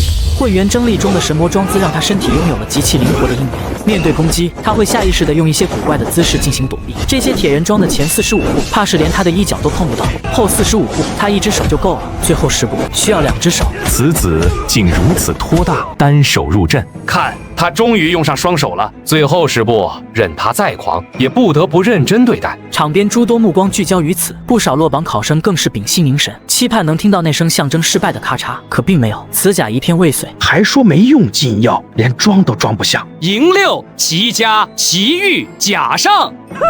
服禁药了，什么阿猫阿狗都能通过，有什么用？然而就连周围都没人理他，于是讪讪地回到了齐家2房独立厢房。属下无能，未能拦住那纨绔。他到底用没用药？他到底用没用药？定然是用了，他绝无可能这般厉害。我问你，他到底用没用？也许大概用了，属下不知实情，只是见他第1轮表现扎眼，便想以禁药之名拉他一同下场检查，坏他此次参考。那就是没用，你去撤回指认。跟着芳儿未必需要功名，去吧。今日之事我会和风儿说，你的忠心我们都看在眼里。夫人，他不过区纨绔，你去是不去？属下去。孙俪肠子都悔青了，可是到如今也没别的办法。速将此处情况详报校尉，请他即刻面见老爷子，就说3房子弟表现优异，既已通过5考，理应为家族效力，纳入毒水军中。遵命。大房、3房将那么多资源砸下去，这大侄子是压不住了。既然如此，不如以退为进，让他进毒水军做个伍长，由风儿直接节制。这般安排，任谁也说不出我半个不字。窗台前，出自大房齐长服一脉的齐兆凭栏而立，目光闪烁。他清清楚楚地看见一名侍卫自2房厢房离去。叔母，就你一个人会打算盘吗？堂弟还真是脱胎换骨。点将台侧，孙俪垂手，当众坦白了诬告之行。学生知错了。来人，此次扰乱考场，目无法纪，剥夺功名，拉下去，重则50军棍。两人扫了一眼正报，暗含请示打轻打重的意思。仔细打。是大人。第2轮很快结束，简单的统计后，便是第3轮的前3甲之争。2名齐家2房的侍卫从远匆匆走来。3公子孙俪擅作主张，破坏家族和睦，他已去认下诬告之罪，如今受了50军棍，被当场杖毙。为堂哥而死的吧？3公子，您在说谁？你们的人好好葬了吧。说罢，他踏步往前，行至半途，齐豫又与楚萧不期而遇。楚萧淡淡扫了他一眼，并未搭腔，径直擦肩而去。纨绔服用了禁药，然后利用权势逼迫家族下属武者自认诬陷，以正自己生命。齐豫，但愿你我在擂台上速速相遇。不远处，韩燕恰好也经过，见到齐豫，眼中闪过一丝诧异。齐哥，第3轮了，可以啊。齐豫扫了眼，他头顶数据是27到59，这就是下等资质受密文洗礼后的力量。此32人的对阵顺序，并非随机抽签，而是由考官依据前2轮表现先行排定。齐豫站到了属于他的擂台，抬眼望向对手。10家10牛，10家5房校尉中，除北方空玄、中央天兵直属城主府外，余下3方早已被3个家族瓜分殆尽。齐家掌东方毒水，石家镇西方磐石，甄家峪南方疾风。齐豫也回了一礼，同时扫了扫对方头顶的25到48，以及自己的38.8到63.5。然而堂姐早就把可能的对手信息全部搜集到位了，他脑海中瞬间闪过这10牛的信息，力量极度可怕，不可应接。铜锣一响，10牛直接动了，不过他动的速度并不快，甚至还露出了明显的破绽。骗招吗？壮汉仗着自己皮糙肉厚，竟故意露出破绽让对手攻击，却不料被少年一记寸拳击飞。此时壮汉收起轻视之心，一拳8000磅的力道直接向少年砸去。然而壮汉出手的架势，居然暗合少年学过的功法里的某一个动作，甚至还可以预判对方拳头的最终走向。壮汉一拳带起凌厉拳风，拳位之风已扑面。而就在这拳头即将落到少年身上时，少年身形忽如鬼魅般一飘，他在拳风集体前的刹那，精准避开这霸道一击，同时右手急探，一拳正中壮汉胸口。力道的闷响里，壮汉身形失控，倒飞而出，踉跄落地后连退数步，终究还是一屁股坐倒在地。壮汉挣扎想要起身，却觉胸口气血翻涌，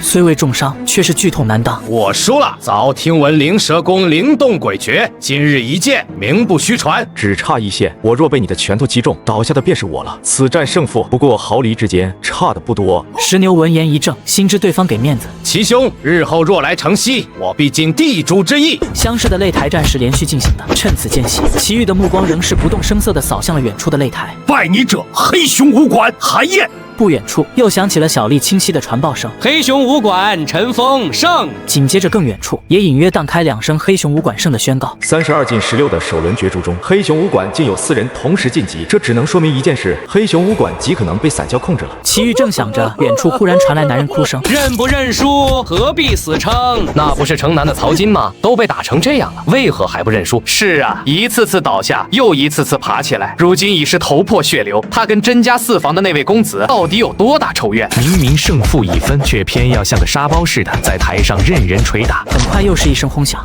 他的腿骨断了。甄家4公子下手竟如此狠辣。小丽见状，立刻冲上前：甄家甄天霜胜！因为曹金的死撑，甄天霜成为了最后一个决出的16强胜者。他获胜后不久，16进8的新一轮对阵名单便已排好，灵蛇武馆相防。宋青红有些诧异，又有些欣慰。楚萧能进入16强是他预料中的结果，可齐豫能进入，却真的在他预料之外。此子虽然后天努力练得也算刻苦，但先天根骨的局限就摆在那里。阿西，这些天你看到你宋雪师妹如何教导齐公子的吗？都关着门练的，没看清。女大不中留啊，难不成真是用了什么秘药？想到此处，他不由得缓缓摇头，心中暗叹。不过贤侄是真的已经尽力了，无论结果如何，至少是个有担当的男人。场边前锣敲响，16进8的比试即将开始。16进8的比试即将开始，擂台是一片空地，两人一左一右上场。左边楚萧，右边则是一位黑熊武馆名叫刘真的弟子。不是韩烨？怎么还在怀念韩师兄的脚底板呢？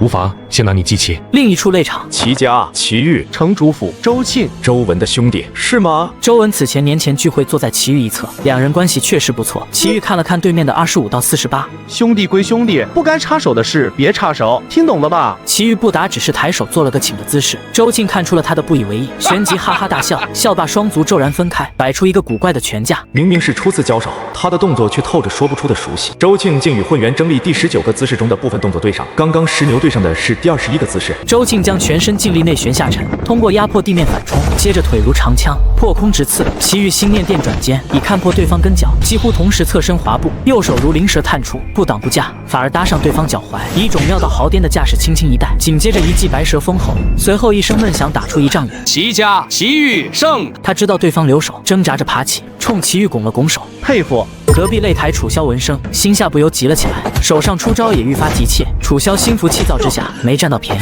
反倒是硬生生来了一记重拳，两人你来我往，激战近100回合，楚萧才终于抓住对手一个破绽，一记重手击向刘震左胸。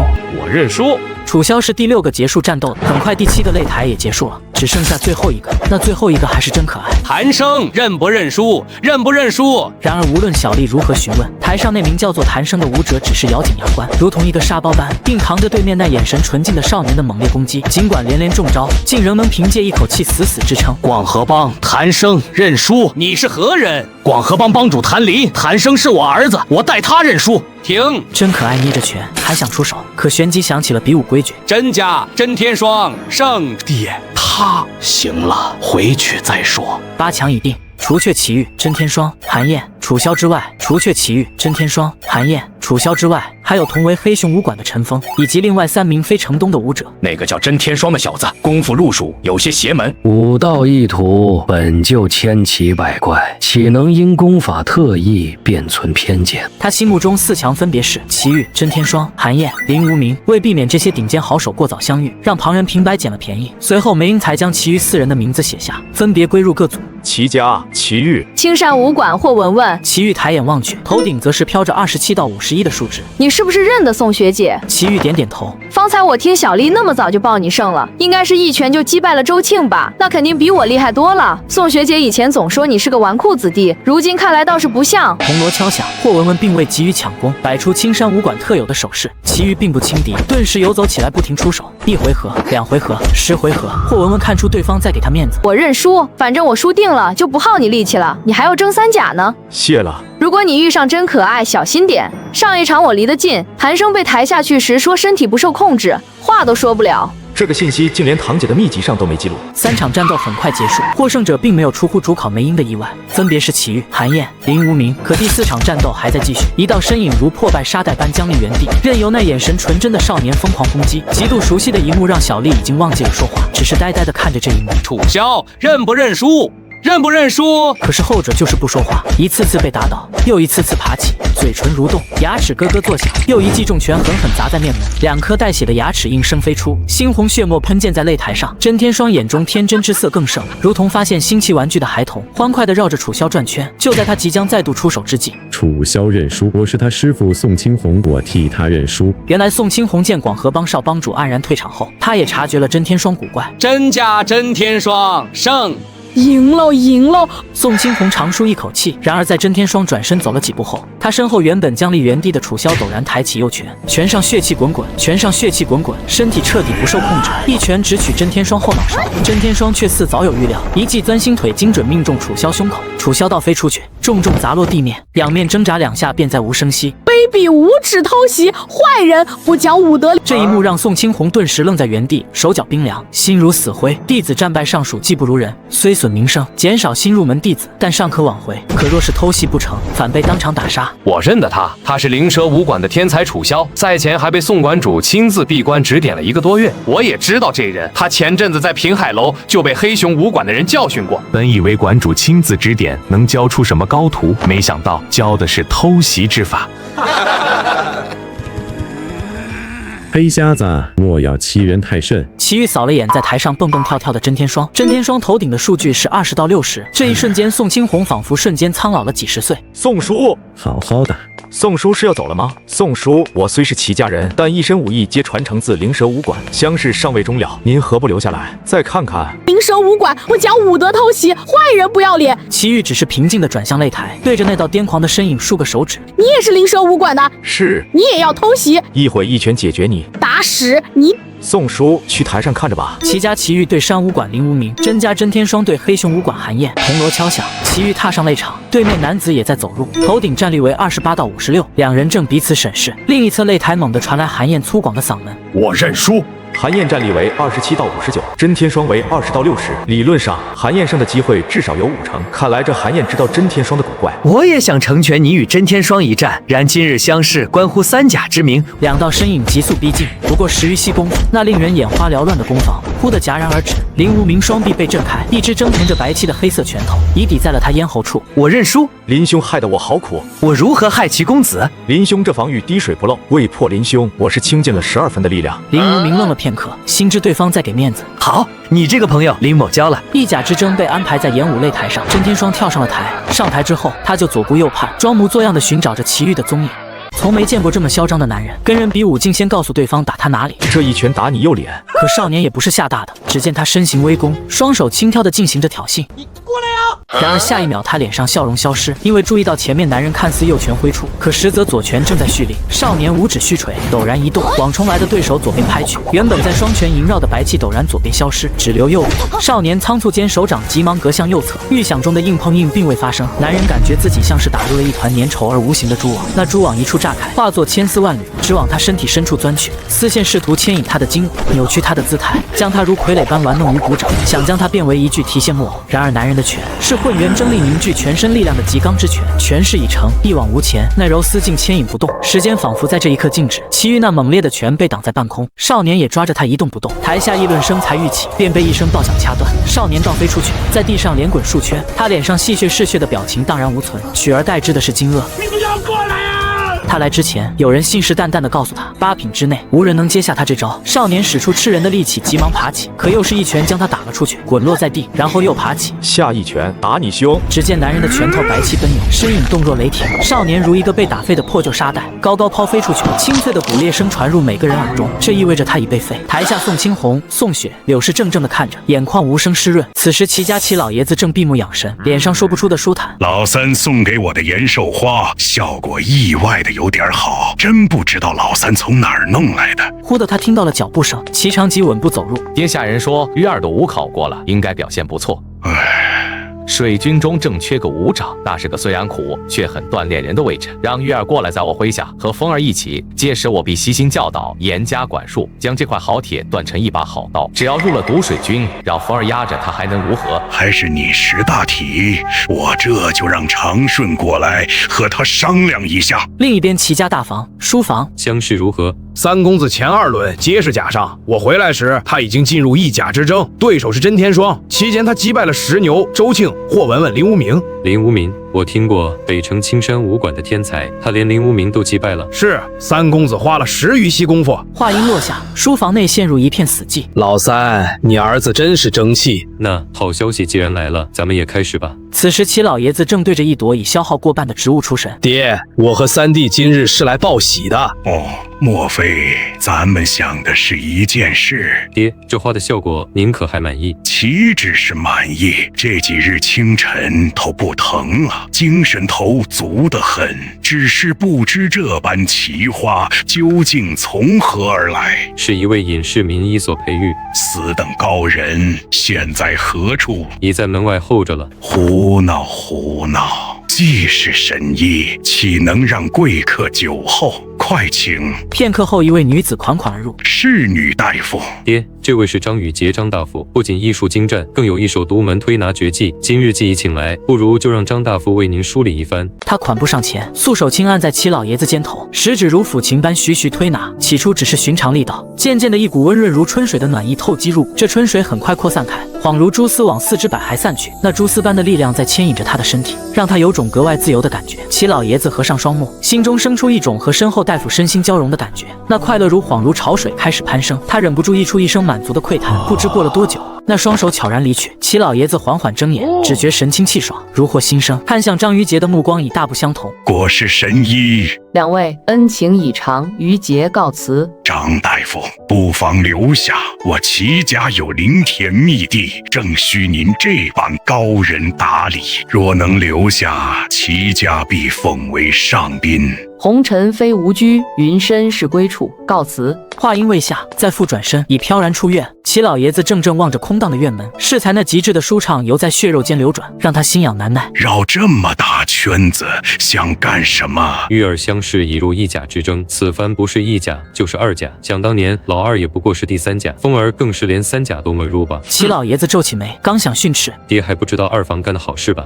什么事？他们派人诬告玉儿服用禁药，欲将他逐出考场，幸而主考官明察秋毫，那诬告之人已伏法。爹，您说说，咱们家真有能把人送到一甲之列的禁药吗？方才老二其实来过，他已答应给玉儿一个去毒水军历练的机会。孙俪派诬告玉儿，被当庭杖毙。孙俪可是风儿的跟班儿，当真是狠毒。如今毒水军已归2弟，若连采药楼也恶术相赠，我与3弟不如带着孩儿们饮鸩自尽。就在此时，他身子猛地一降，眼白上翻，整个人直挺挺向后倒去，来人，来人，快去追张大夫，看看他走出多远。常福老爷已经醒了，他吉人天相，已无大碍了。儿子不孝，让您担忧了。你这孩子想干什么？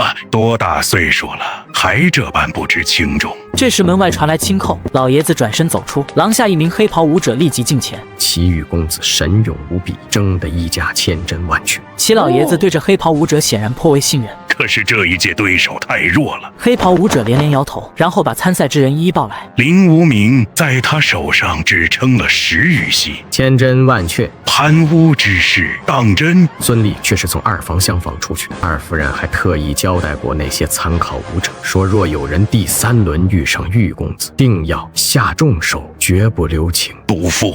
齐老爷子勃然变色，他知道该怎么做了。城东之处，分道之处。宋青红从怀中郑重取出一本紧薄包裹的书册，这里是我灵蛇武馆一脉的杀法根本图和透镜参悟法，此乃原稿。见齐玉似要推辞，他连忙摆手：长顺兄与我有恩，今日连他的儿子也对我有恩，贤侄若再推辞，可就是看不起我宋某人了。这次如果齐玉没胜，那任凭他喊破喉咙，也只不过似丧家之犬，惶惶而废，突然惹来耻笑。多谢宋叔，你们年轻人再聊聊，我会放慢脚程，不急。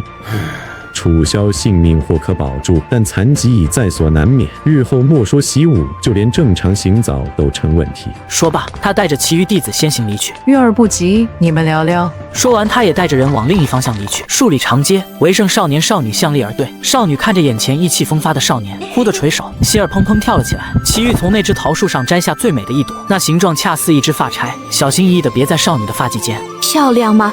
不漂亮。宋雪猛然抬头，愕然地看着他，一时间脸色甚至都有些发白。直性子的舞者少女没被这么撩过，哪里会知道这叫 PUA。少女第一次约会，可男孩只是摘了个桃树枝送给她，然而少女并没有嫌弃，只是羞涩地低着头，心儿砰砰跳了起来。漂亮吗？不漂亮。少女猛然抬头，愕然地看着他。花不漂亮，人漂亮，人比花美。直性子的少女哪有这么被撩过？少女闻言，脑瓜子瞬间如钻入了蜜蜂，嗡嗡作响。她双颊刷一下飞上了红霞。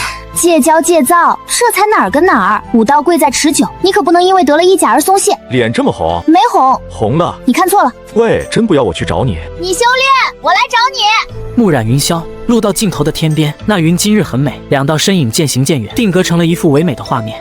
祁煜回府后，便在仆从引领下径直来到此处，端坐到父亲对面。还记得司空荣吗？祁煜努力回想了下，似乎是那位他曾经痴迷过的散教女教徒的名字。你如果可以压他一头，会不会开心？祁煜瞬间明白了老爹葫芦里卖的什么药。您是要谈我加入散教的是吧？那你怎么想？加入便是。可是加入之后，须得遵从教规，怕是会有些束缚。堂姐说，我们这个家就像一把剑，既需要剑身，也需要剑锋。作为剑锋，自当一心求强。爹总算放心了，你是真的长大了，咱们爷俩小酌几杯，正好聊聊。好。很快，桃花树下一桌精致菜肴便已摆上。玉儿，去年冬天有一次，你说好像被什么东西跟踪，后来你娘告诉你那是祭品。今日我就和你聊聊这个事儿的前因后果。父子俩轻轻一碰，祁煜仰头一饮而尽，齐长顺竟也全数干下。心中畅快，自当福一大白。你爷爷偏袒二房，我和你大伯生怕落得个家族衰败的下场，不得不另寻出路。去年秋天，我们和散教联系上了，联系人是陈上师。在结识陈上师之前，我与你大伯从不信这世上真有什么神力，而那种力量，你在真天霜身上见识过了，那就是魔。祁煜明白，他和真天霜打的时候，真天霜根本没有蓄力，通力就像街头泼皮一样胡乱舞动手，但偏偏每一下都能发挥出很大力量。于是，我与你大伯便加入了散教。不过我们只是普通教徒，又称避雨人，或参加集会传播教义，或缴纳奉献，或配合教中任务。而你堂姐祁兆则已成为内务使，又名称散人，负责管理教团财务田产。至于你一直想知道的祭品，其实就是妖魔。说罢，长顺紧张地盯着祁煜，然而他并没有在儿子眼中看到半点恐惧。这些妖魔潜藏在人群之中，如常人般生活，平日里根本无法察觉，唯有以特定方式才能将其引出。不同妖魔有不同特性。先前我们与陈上师合作，他为让散教进入东城，除掉了黑虎帮帮主，将其堆成雪人。只因他知晓藏在内处的妖魔酷爱进行怪异的模仿，所以第二次狼哥被人杀死后，那妖魔便现身了，将狼哥堆成了土石人。我们循着这条线索出手狩猎，折损了不少兄弟，才终于寻到并斩杀妖魔，收获了祭品。那儿子现在该做什么？你继续修炼，我尽可能帮你寻找一位好的搭档。下雪要打大黑伞，弱女须得强郎伴，腊月时候莫上坟，8抬大轿抬阴棺。这其实代表了散教的4种力量。散教核心力量女子为主，但女子体质阴柔，需男子搭档。男子阳气越足，女子能承受的神力便越多。作为回报，男子可获得魔。此番你表现出众，应该有不少女教徒争抢。爹，那我有一个要求。什么要求？把你们认可的人选出来，然后最终由我自己挑。然后我想尽快密文洗礼。你先入教测试资质，至于密文洗礼，那需要祭品。爹已经让人在搜寻周边的异常，很快就会有消息。到时候爹和大伯会派不少人跟着你一同去受魔。另一处，陈上师有些不舍地将匣子推向对面，坐在他对面的女人是黑伞一员，名叫向南风。上次请你出手的报酬，这下两清了。向南风瞥了眼那价值不菲的密钥，反而抬手将其缓缓推回，又从袖中翻出一个狭长的透明玉匣推了过去。玉匣之内静静躺着一根毛发，它极长，绝非人类所能拥有，色泽是一种污浊的，仅仅是注视着它，就能感到一种无形的扭曲与阴冷气息透匣而出。陈上师瞳孔微缩，呼吸骤然急促了几分。什么意思？陈外务使，祁家那小子应该是你引荐入教吧？以他的武道资质，纵然秘文资质不行，却也会有不少人争抢。你也想要祁煜做搭档？我前一个搭档才死，正想寻个有潜力的少年郎换换心情，玩上一玩。陈上师的目光死死锁在玉匣中的诡异毛发上，面色变幻不定。好，看来今后你我合作机会还多得很。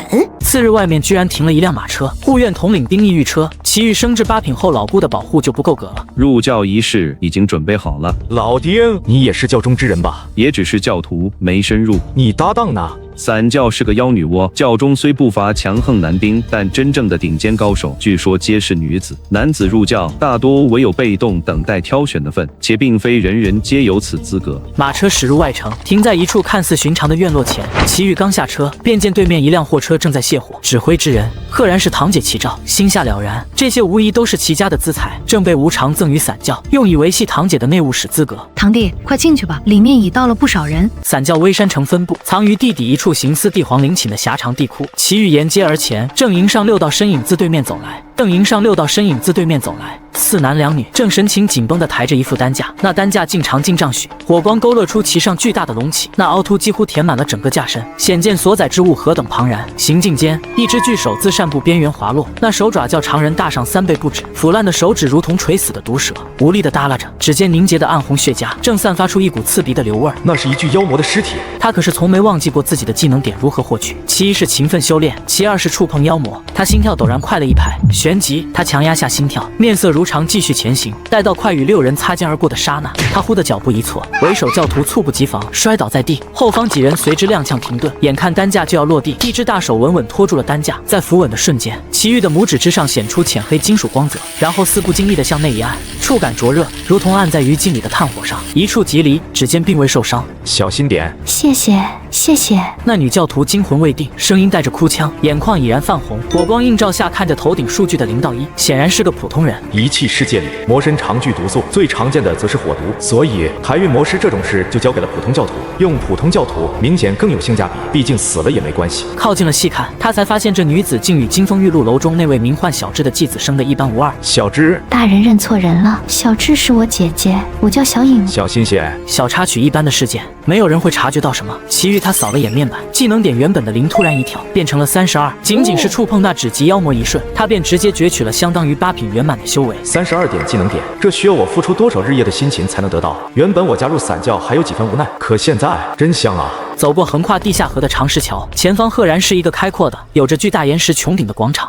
邪教教徒缓缓走到瘫痪男子面前，只见他将手放在那双干枯无力的大腿上，原本枯槁的肌肉瞬间充盈起来，皮肤恢复了健康的光泽。男子的双腿微微颤抖，随后在众人震惊的目光中，奇迹般的站了起来。周围的信徒彻底沸腾。这时人群中又走来一名满脸布满烧伤疤痕的男子，他脱下衣物，露出覆盖胸膛和手臂的大面积伤疤。教徒伸出手，掌心对准男子的身体，眨眼间那些触目惊心的疤痕仿佛被岁月抚平般消失不见。男子的皮肤恢复如初，信徒们彻底陷入癫狂。接着教徒登上高台，示意仪式开始，众人依照指引朗声诵读一些晦涩教义。随着最后一个音节落下，众人头顶凭空浮现出一把纯白伞影，盈盈生辉。白伞是下等资质，灰伞是中等资质，黑伞是上等资质。资质主要和虔诚度挂钩。每个教徒诵完教义，资质自显。陈上师神色微动，可却没有意外，齐家都这样，只是为了寻找靠山和援助才加入伞教的，所以齐豫并无那么虔诚。不过这没关系，男子资质好不好，并不影响其阳气是否充足。小玉，今日起便是我圣教门人，共识万伞神明。你既武道天赋不俗，在我教中自然不可能只为教徒。不待齐豫回应，他拍了拍手，一道人形缓缓走了出来，脸庞冰冷，看不出悲欢，眸子死气沉沉，像是2粒劣质的琉璃珠嵌在了眼眶，透出一股阴郁的丑陋，仿佛一具被披上了长长假发的傀儡巫婆。他头顶的数据同样古怪，71-101，应该是搭档所导致的。一旦补全了搭档，那他的战力会立刻达到101。看这架势，陈上师是打算不容分说的直接指定了。玉儿，这位相营使乃是叔父我为你精心抽选的，相营使，这孩子交给你了。陈叔，此事关系重大，请容小侄再考虑一下。不必考虑了，已经定了。走吧。齐豫懂了，这是再一次的服从性测试，第一次是穿红衣，第二次是指定搭档，这是陈上师在驯服齐家。陈上师，还请给我堂弟一点斟酌的时间。齐姑娘，你还没转正吧？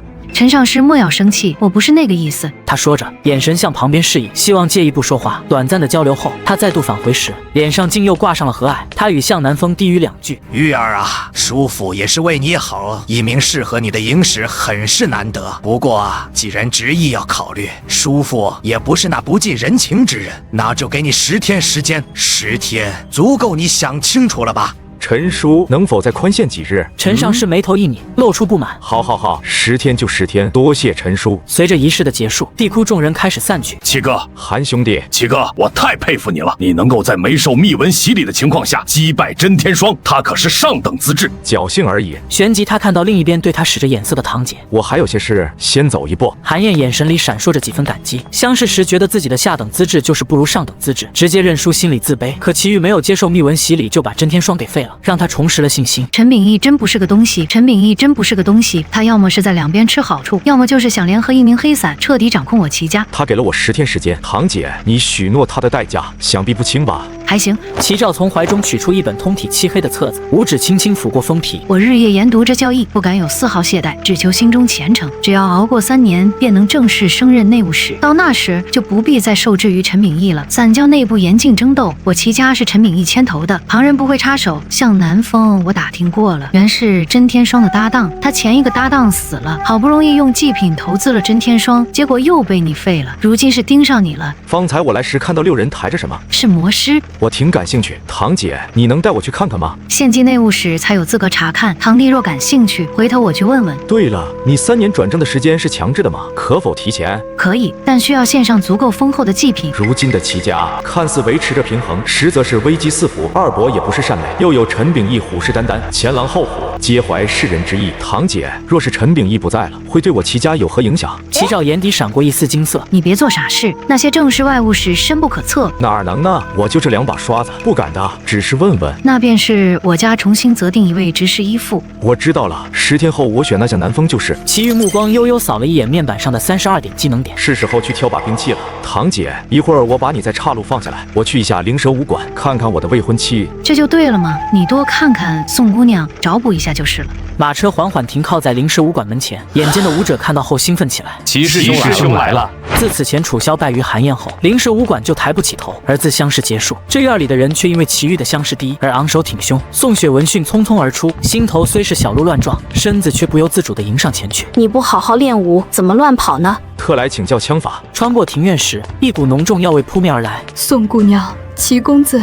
芳姐不必多礼，好生照看汤药便是。楚芳双膝一软，向着祁煜跪倒。芳姐，你这是何过？祁煜疑惑地望向宋雪。芳姐之前误信谗言，总担心我被纨绔所骗，还曾劝我疏远你。相识前你在武馆小住，王明勇暗中使绊，想要离间我们。那姓王的想怎么离间我们？别问了，说嘛。那种让他与别的男人肢体接触，然后以导致误会，这种下三滥的事儿，他如何能在心爱之人面前说出口？姐是祁煜吗？是祁煜吗？人家祁公子这次相识，替你狠狠出了口恶气，报了仇。宋馆主更是好人，咱们都这样了，他还请大夫，还继续照拂我们。成王败寇有什么好说的？更何况我都成了这副模样了，还能做什么？我不知道你能做什么，可我们欠祁公子的恩情，欠宋馆主的仁义，这辈子做牛做马都还不清。楚萧只觉郁闷到了极致，心中一阵阵嫉妒念头掠过，忽的心田自腹中急涌而上，一口血喷出，他双眼一黑，往后软倒。爹，你看谁来了？是玉儿啊。爹，您之前铸的那把枪呢？快拿出来！女大不中留啊，胳膊肘尽往外拐。什么往外拐？祁公子可是咱们灵蛇武馆当之无愧的大师兄了。来，试试手感。一把3节链接式长枪，枪身以某种韧性极强的一铁打造，泛着淡淡的古白光泽，似乎是熔炼了妖兽的骨骼。中空的枪杆内暗藏机括，以细链相连，每节长约3尺半。在抓住枪的那一刻，祁煜发现自己身侧的数据陡然一变，从38.8到63变成了48.8到73.5。好枪！哎，老夫今日有些头疼，让雪儿教你练枪。贤侄啊，你当真了不得啊！你这一来，这丫头性子都变了，我都没怎么见她撒娇过。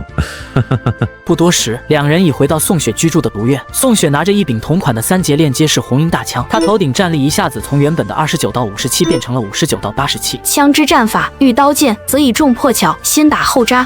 说罢，他双足微分，万肩轻震，长枪应势而起，身形飒沓如风，枪出如龙横空，红缨灼灼似火，招式不见繁复，仅一抖一扎，简急却锐极。练枪旁人虽教，可最终还是得自己琢磨。你先练着，我出去一下。祁煜主枪而立，闭目回味着宋雪方才的指点。他脑子都懂，可手不会。他决定换个角度解决问题，随即面板浮现。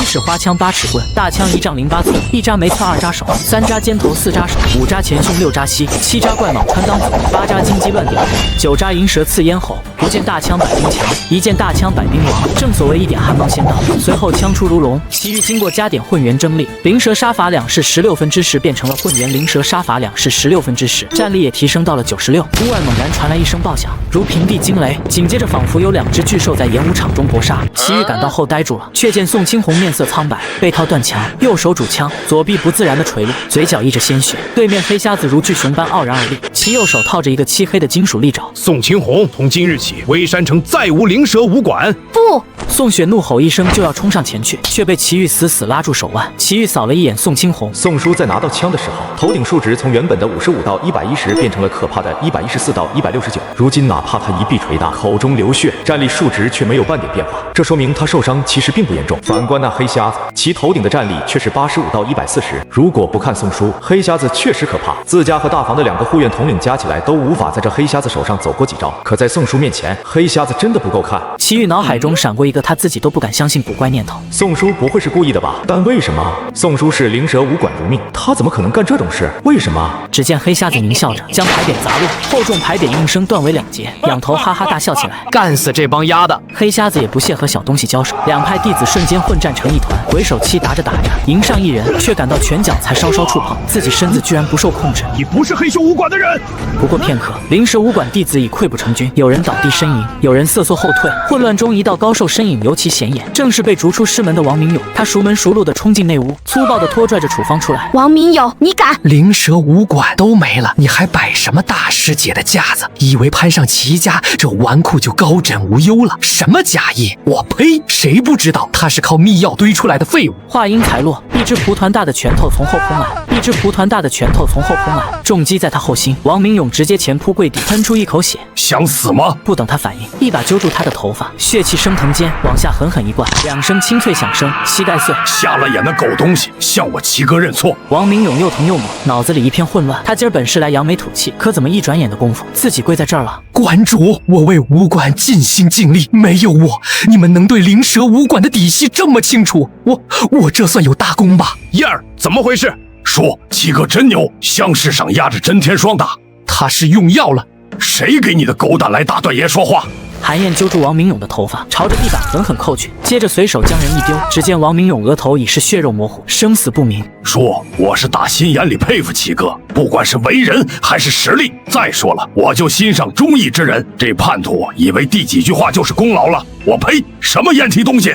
燕儿说得好，我黑熊武馆今日击败灵蛇武馆，靠的是堂堂正正，是武功更胜一筹，与他有什么关系？七哥，你虽然站在对面，可我对你是真心佩服。事儿归事儿，人归人，你莫恼。馆主，能砸的招牌全砸了，传功室那幅破画也撕了，姓宋的但凡还要点脸，估计也没法在这儿开下去了。卑鄙无耻！你们还请了外援，打不过就说我们请外援，这就是你教出来的。言罢，转身大步离去。不少人看齐豫的目光都怪怪的。真和我没关系。我相信玉儿，三爷对我有恩，玉儿对我有义，此事和玉儿无关。来，玉儿扶我回房。紧接着剧烈的咳嗽起来。齐豫扫了一眼宋叔头顶那114到169，不得不说，宋叔的演技是真的好。可为什么宋叔要这么做呢？要知道，乡试前宋叔还格外重视灵蛇武馆，只是过了这几天的功夫，怎么就变了？或许我是真的老了，先是萧儿接连败北，如今连老夫也。这武馆，老夫确实没脸。师傅，方才交手时，弟子发现对方一人力量与真天霜极为相似，而且黑瞎子的功法也有些古怪。罢了，阿七，这武馆的地盘就交给你了，你想怎么处置都行。鬼手气不肯，鬼手气不肯。宋青红声音渐厉，他才重重叩首，含泪退下。说来也巧，正好有故友相邀，武馆就出了这等事，或许真是天意。这微山城，老夫是待不下去了。宋叔若不嫌弃，不妨来我齐家，家父必定欢迎之至。不必了。宋青红取出一块温润碎玉，天北府临河坊金枪楼，贤侄将来若遇变故，可持此物来寻我。宋叔这就要走，你专心练武，雪儿也会好生修炼。待他日你来寻我们，再续前缘不迟。宋雪闻言一愣，她芳心继续，有些舍不得，她双目有些泛红。听爹的！注意到了对方的措辞，顿时心跳加快，双颊飞霞。你胡说什么呀？我会来找你们的。雪儿，你先出去。待脚步声远去，室内陷入一片寂静。宋叔，到底发生了什么？你也入散教了？齐豫轻叹一声，全家都已入教，他岂能独善其身？宋清红也叹了口气，这位七品高手显然有自己的消息来源，他这一问并非不知情。别陷太深，有朝一日如果无处可走，持那碎玉来天北府寻我。齐豫坐入马车时，天色已近黄昏，他忽地感到了一股危机感，他仿若置身于一团黑暗且危险的迷雾中，看不清道不明。他再度看向面板，齐豫，境界8品暴血，战力52到96，技能点23，功法会员灵蛇杀法2式10/16。他看向功法后的加，连点6下，战力数值直接变成了72到119。看着这数值，再扫了扫自家七品统领丁义的47到72。回去。一回府，齐豫径直走入父亲书房。爹，我要杀陈秉义。白天的事我都知道了。其实，若真有能力杀陈秉义，出手也就出手了。但现在还需等待。爹，你把丁叔叫进来吧。你要和你丁叔打，从而证明你有能力杀陈秉义？不是，那是什么？齐豫目光落在一个小石锁上。我只用一只手，丁叔若能凭力气将这石锁从我手中夺走，我便打消念头。只要我发话，你丁叔不会和你串通的，你可明白？明白。须臾老丁从外走入，在屋檐下一行礼。他好奇地望向齐豫，却见少年半蹲于地，右手轻按在一方小石锁上。少爷，这是老丁，我命你倾尽全力将玉儿手下的石锁夺过来。丁义愣了下，不太明白这什么意思。快去，讲完之后我和你说正事。丁义虽不明白老爷少爷葫芦里卖的什么药，但从8品的少爷手里抢个石锁，那还不是易如反掌？齐豫扫了扫自己的数据，没带枪是42到89，而丁义没带刀则是36到61。少爷得罪了。丁义径直走近，抬手轻抚，一股阴柔透进自臂中透出。起。少年只是用一根手指按着石锁，可男人使出吃奶的力气，竟都无法撼动分毫。随即，男人神色认真几分，蹲下身来，右掌紧贴石锁，尽力吞吐，然而依然如故，石锁岿然不动。他深吸一口气，掌间白气蒸腾，劲道灌透臂膀，腰胯微转，再度发力，石锁依旧稳如磐石。男人脑中一片空白，面色渐红。他自知在7品中属末流，可总不至于连8品都奈何不得。接着他双手齐上，然而那石锁仿佛落地生根，任他如何催动力气，竟不能撼动分毫。男人低吼连连，全力运劲，最终确认自己确实无法移动石锁分毫，这才起身，面红耳赤，无地自容。老丁，不许相让！少爷天生神力，丁某已尽全力。那用刀，别怪爹耍赖。取枪，与你丁叔过招，让为父看看你的真本事。叔，我和老爹再打个赌，你别放心上。少爷不必安慰老仆，不过丁某刀法还是有几分精妙的，配上刀不是8品能够匹敌的。丁叔，别说话，先打。院中两人分立，齐豫手腕微动，抖开3节枪，丁义持刀而立，摆出现刀式。丁义身形急动，疑是刺客背剑，身里藏刀直取中门，目光紧锁齐豫手中长枪。然而下一刻，他瞳孔骤缩，但见寒芒一闪，枪尖不知何时已抵至面前3寸。少年单手持枪，稳如磐石。他往前进一步，丁义则不得不往后退一步。丁义急退，旋即沉腰坐马，前脚如鹰爪扣地，膝胯发力如狂，再度爆射而出，一记夜叉探海直切往前。可齐豫手中长枪倏然变响，如活物般忽左忽右，枪尖始终不离他咽喉分寸，任凭他如何腾挪闪转，那一点寒星总如影随形。齐豫枪身一动，丁义暴喝一声，往前冲去，振臂挥刀，欲展开长枪，一声闷响，丁义虎口崩裂，长刀脱手飞出，在空中旋了数圈，接着插入夜雨的泥泞中。齐长顺眸中金光闪动，他虽功力已失，眼力犹在，自然看出儿子全程游刃有余。丁某技不如人，还是再去苦练几年，以7品之境惨败于8品。老丁，输给少爷不算输，回去用饭吧。这把年纪不必再苛求自己了。是。他感到了一丝就职压力，决定明早起再练刀法。回到书房，齐长顺也不再劝什么了。要杀陈秉义，按散教规矩，有2个光明正大的办法。什么办法？血斗。陈秉义选择一人带他出手，我们一指派一人，双方在万散神明的见证下进行厮杀，赢家可以得到输家的一切，无论是生命、财产、女人还是地位。齐豫摇摇头，鬼知道陈秉义会请什么高手。第2个办法，血兽，双方各遣一人深入已确认的妖魔之地，谁先猎得妖魔，谁便取胜。规矩与血斗相同。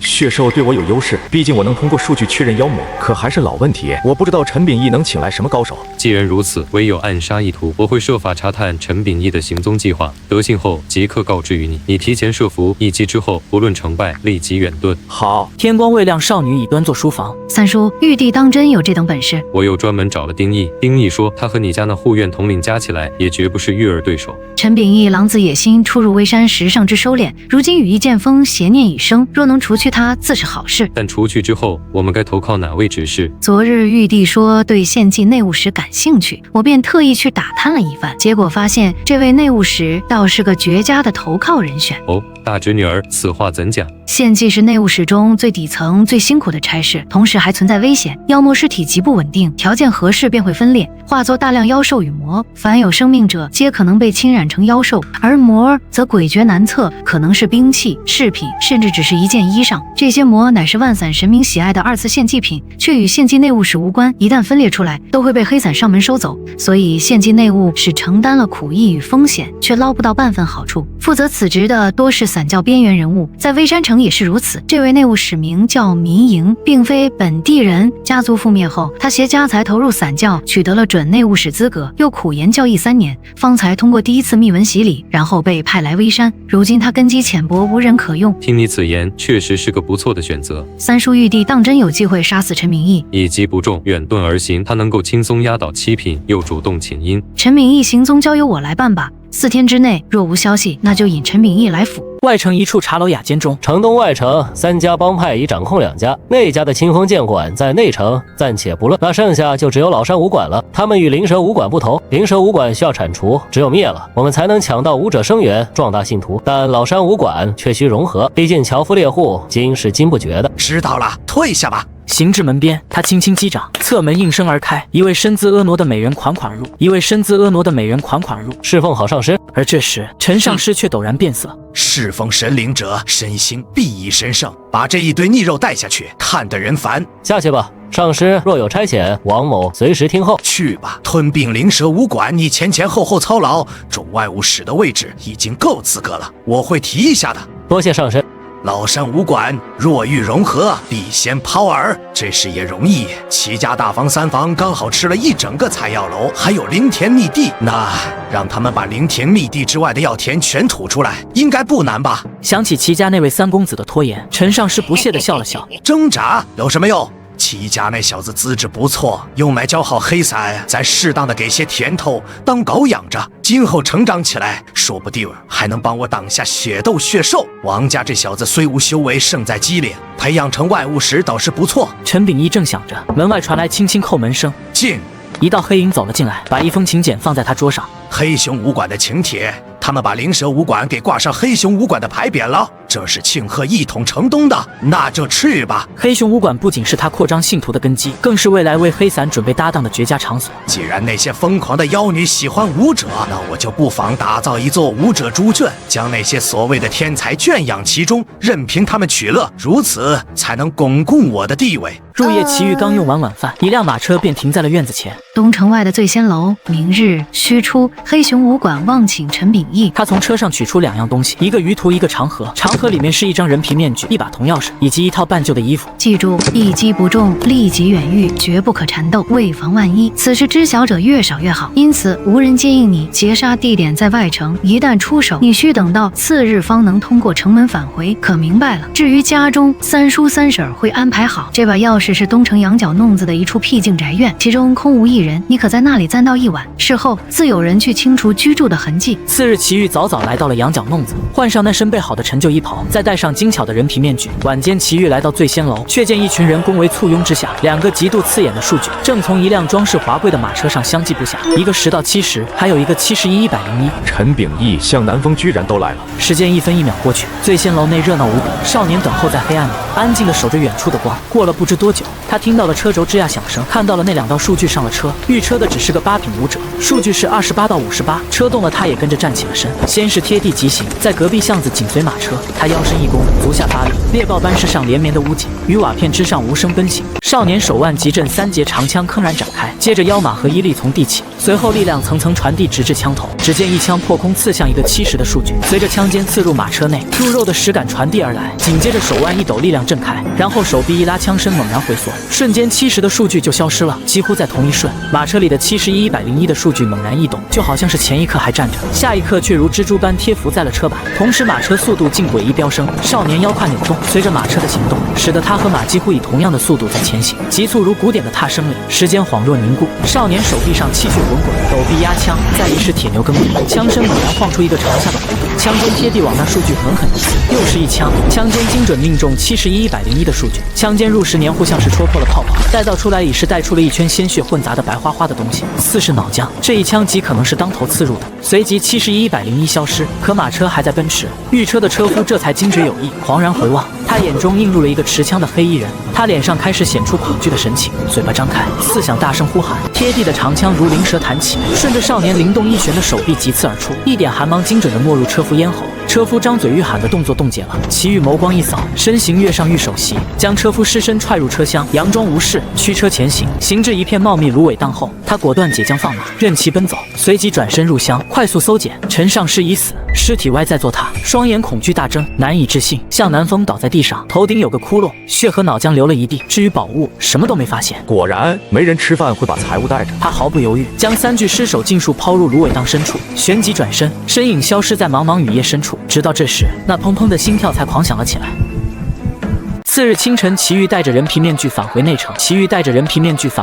沿途茶铺酒楼声音嘈杂，不少议论断断续续的飘入耳中。听说了吗？城东外城近来可不太平，邪门的很。可不是嘛？马麻子半夜去巷口解手，结果一去不回，第2天被人发现，竟直挺挺的淹死在粪坑里了。你说这事儿？喝多了吧？马麻子那身板壮得能跟猎户上山撵野狼，你说他能平白无故栽进茅坑？哎，我听到的倒不是马麻子，是周八狗。八狗子说昨晚喝了点酒，正迷糊着，忽然听见他老娘在门外唤他，魂不守舍地跟出去，差点走进后山老林。幸亏绊到一个机灵，想起老娘早入土了，这才连滚带爬地逃回来。这不会是又像去年冬天那样有葬？嘘，别乱说，瘆得慌。齐豫默然前行，他心里有些奇怪，东城外城如此凶险，那堂姐为什么半点都没和我说？突的一个念头陡然从他脑海中蹦了出来，这些传闻会不会本就是堂姐的手笔？她将一些真实事件加以歪曲改编，再通过隐秘的渠道神神叨叨地散播出去。如此一来，陈上师死了也就不那么奇怪了，让人以为是撞上妖魔了。可到府邸，齐长顺不在，妇人一把抓住儿子的胳膊，双手在他臂膀上反复摩挲拍打，像是要确认眼前的人是真真切切。叶安、陈秉义、向南风都杀了。好，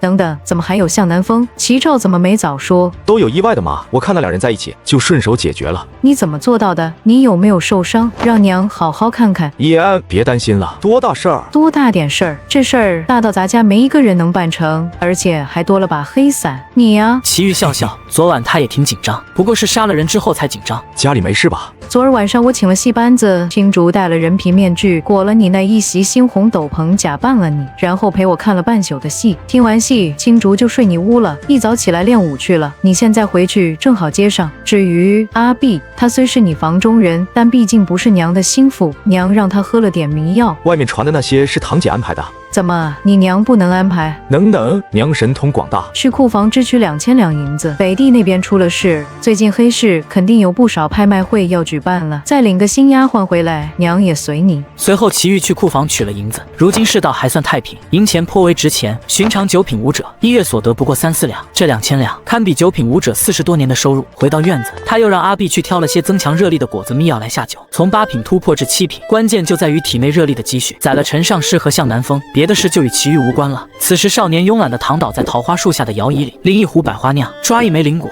一口酒，一口果，悠然自得。外城芦苇荡畔，孙成，你来干什么？我来干什么？我自然是来查案。你查？二爷发了话，这整个东城就算有毒水军坐镇，也未必太平。我们这些下面的都头也该动起来了。这里的案子往后都归我管，你呀，还是老老实实回采药楼当看门狗吧。赵敬义猛然拔刀，孙成丝毫不让。怎么还想打？你三房有那么多人吗？打得过吗？孙成又是不屑地哼笑一声，领着数十号人直接越过赵都头往前而去。孙成一番仔细搜查，在芦苇荡深处发现了一具男尸，小半天过去，案情渐渐明朗。死者名叫季德富，是黑熊武馆的8品武者。昨日武馆宴请2位富商贵客后，他担任了贵客的车夫。如今他人死车散，加上车厢内残留的斑斑血迹，很可能一共死了3个人。然而另外2人的尸体却离奇的消失了。再扩大范围找找。衙役们应声撑起小舟，向芦苇荡深处寻去，一边寻一边用捞网在水下扒拉。这片水域形如蛛网，而在此处则汇成一片幽深水潭，芦苇丛生。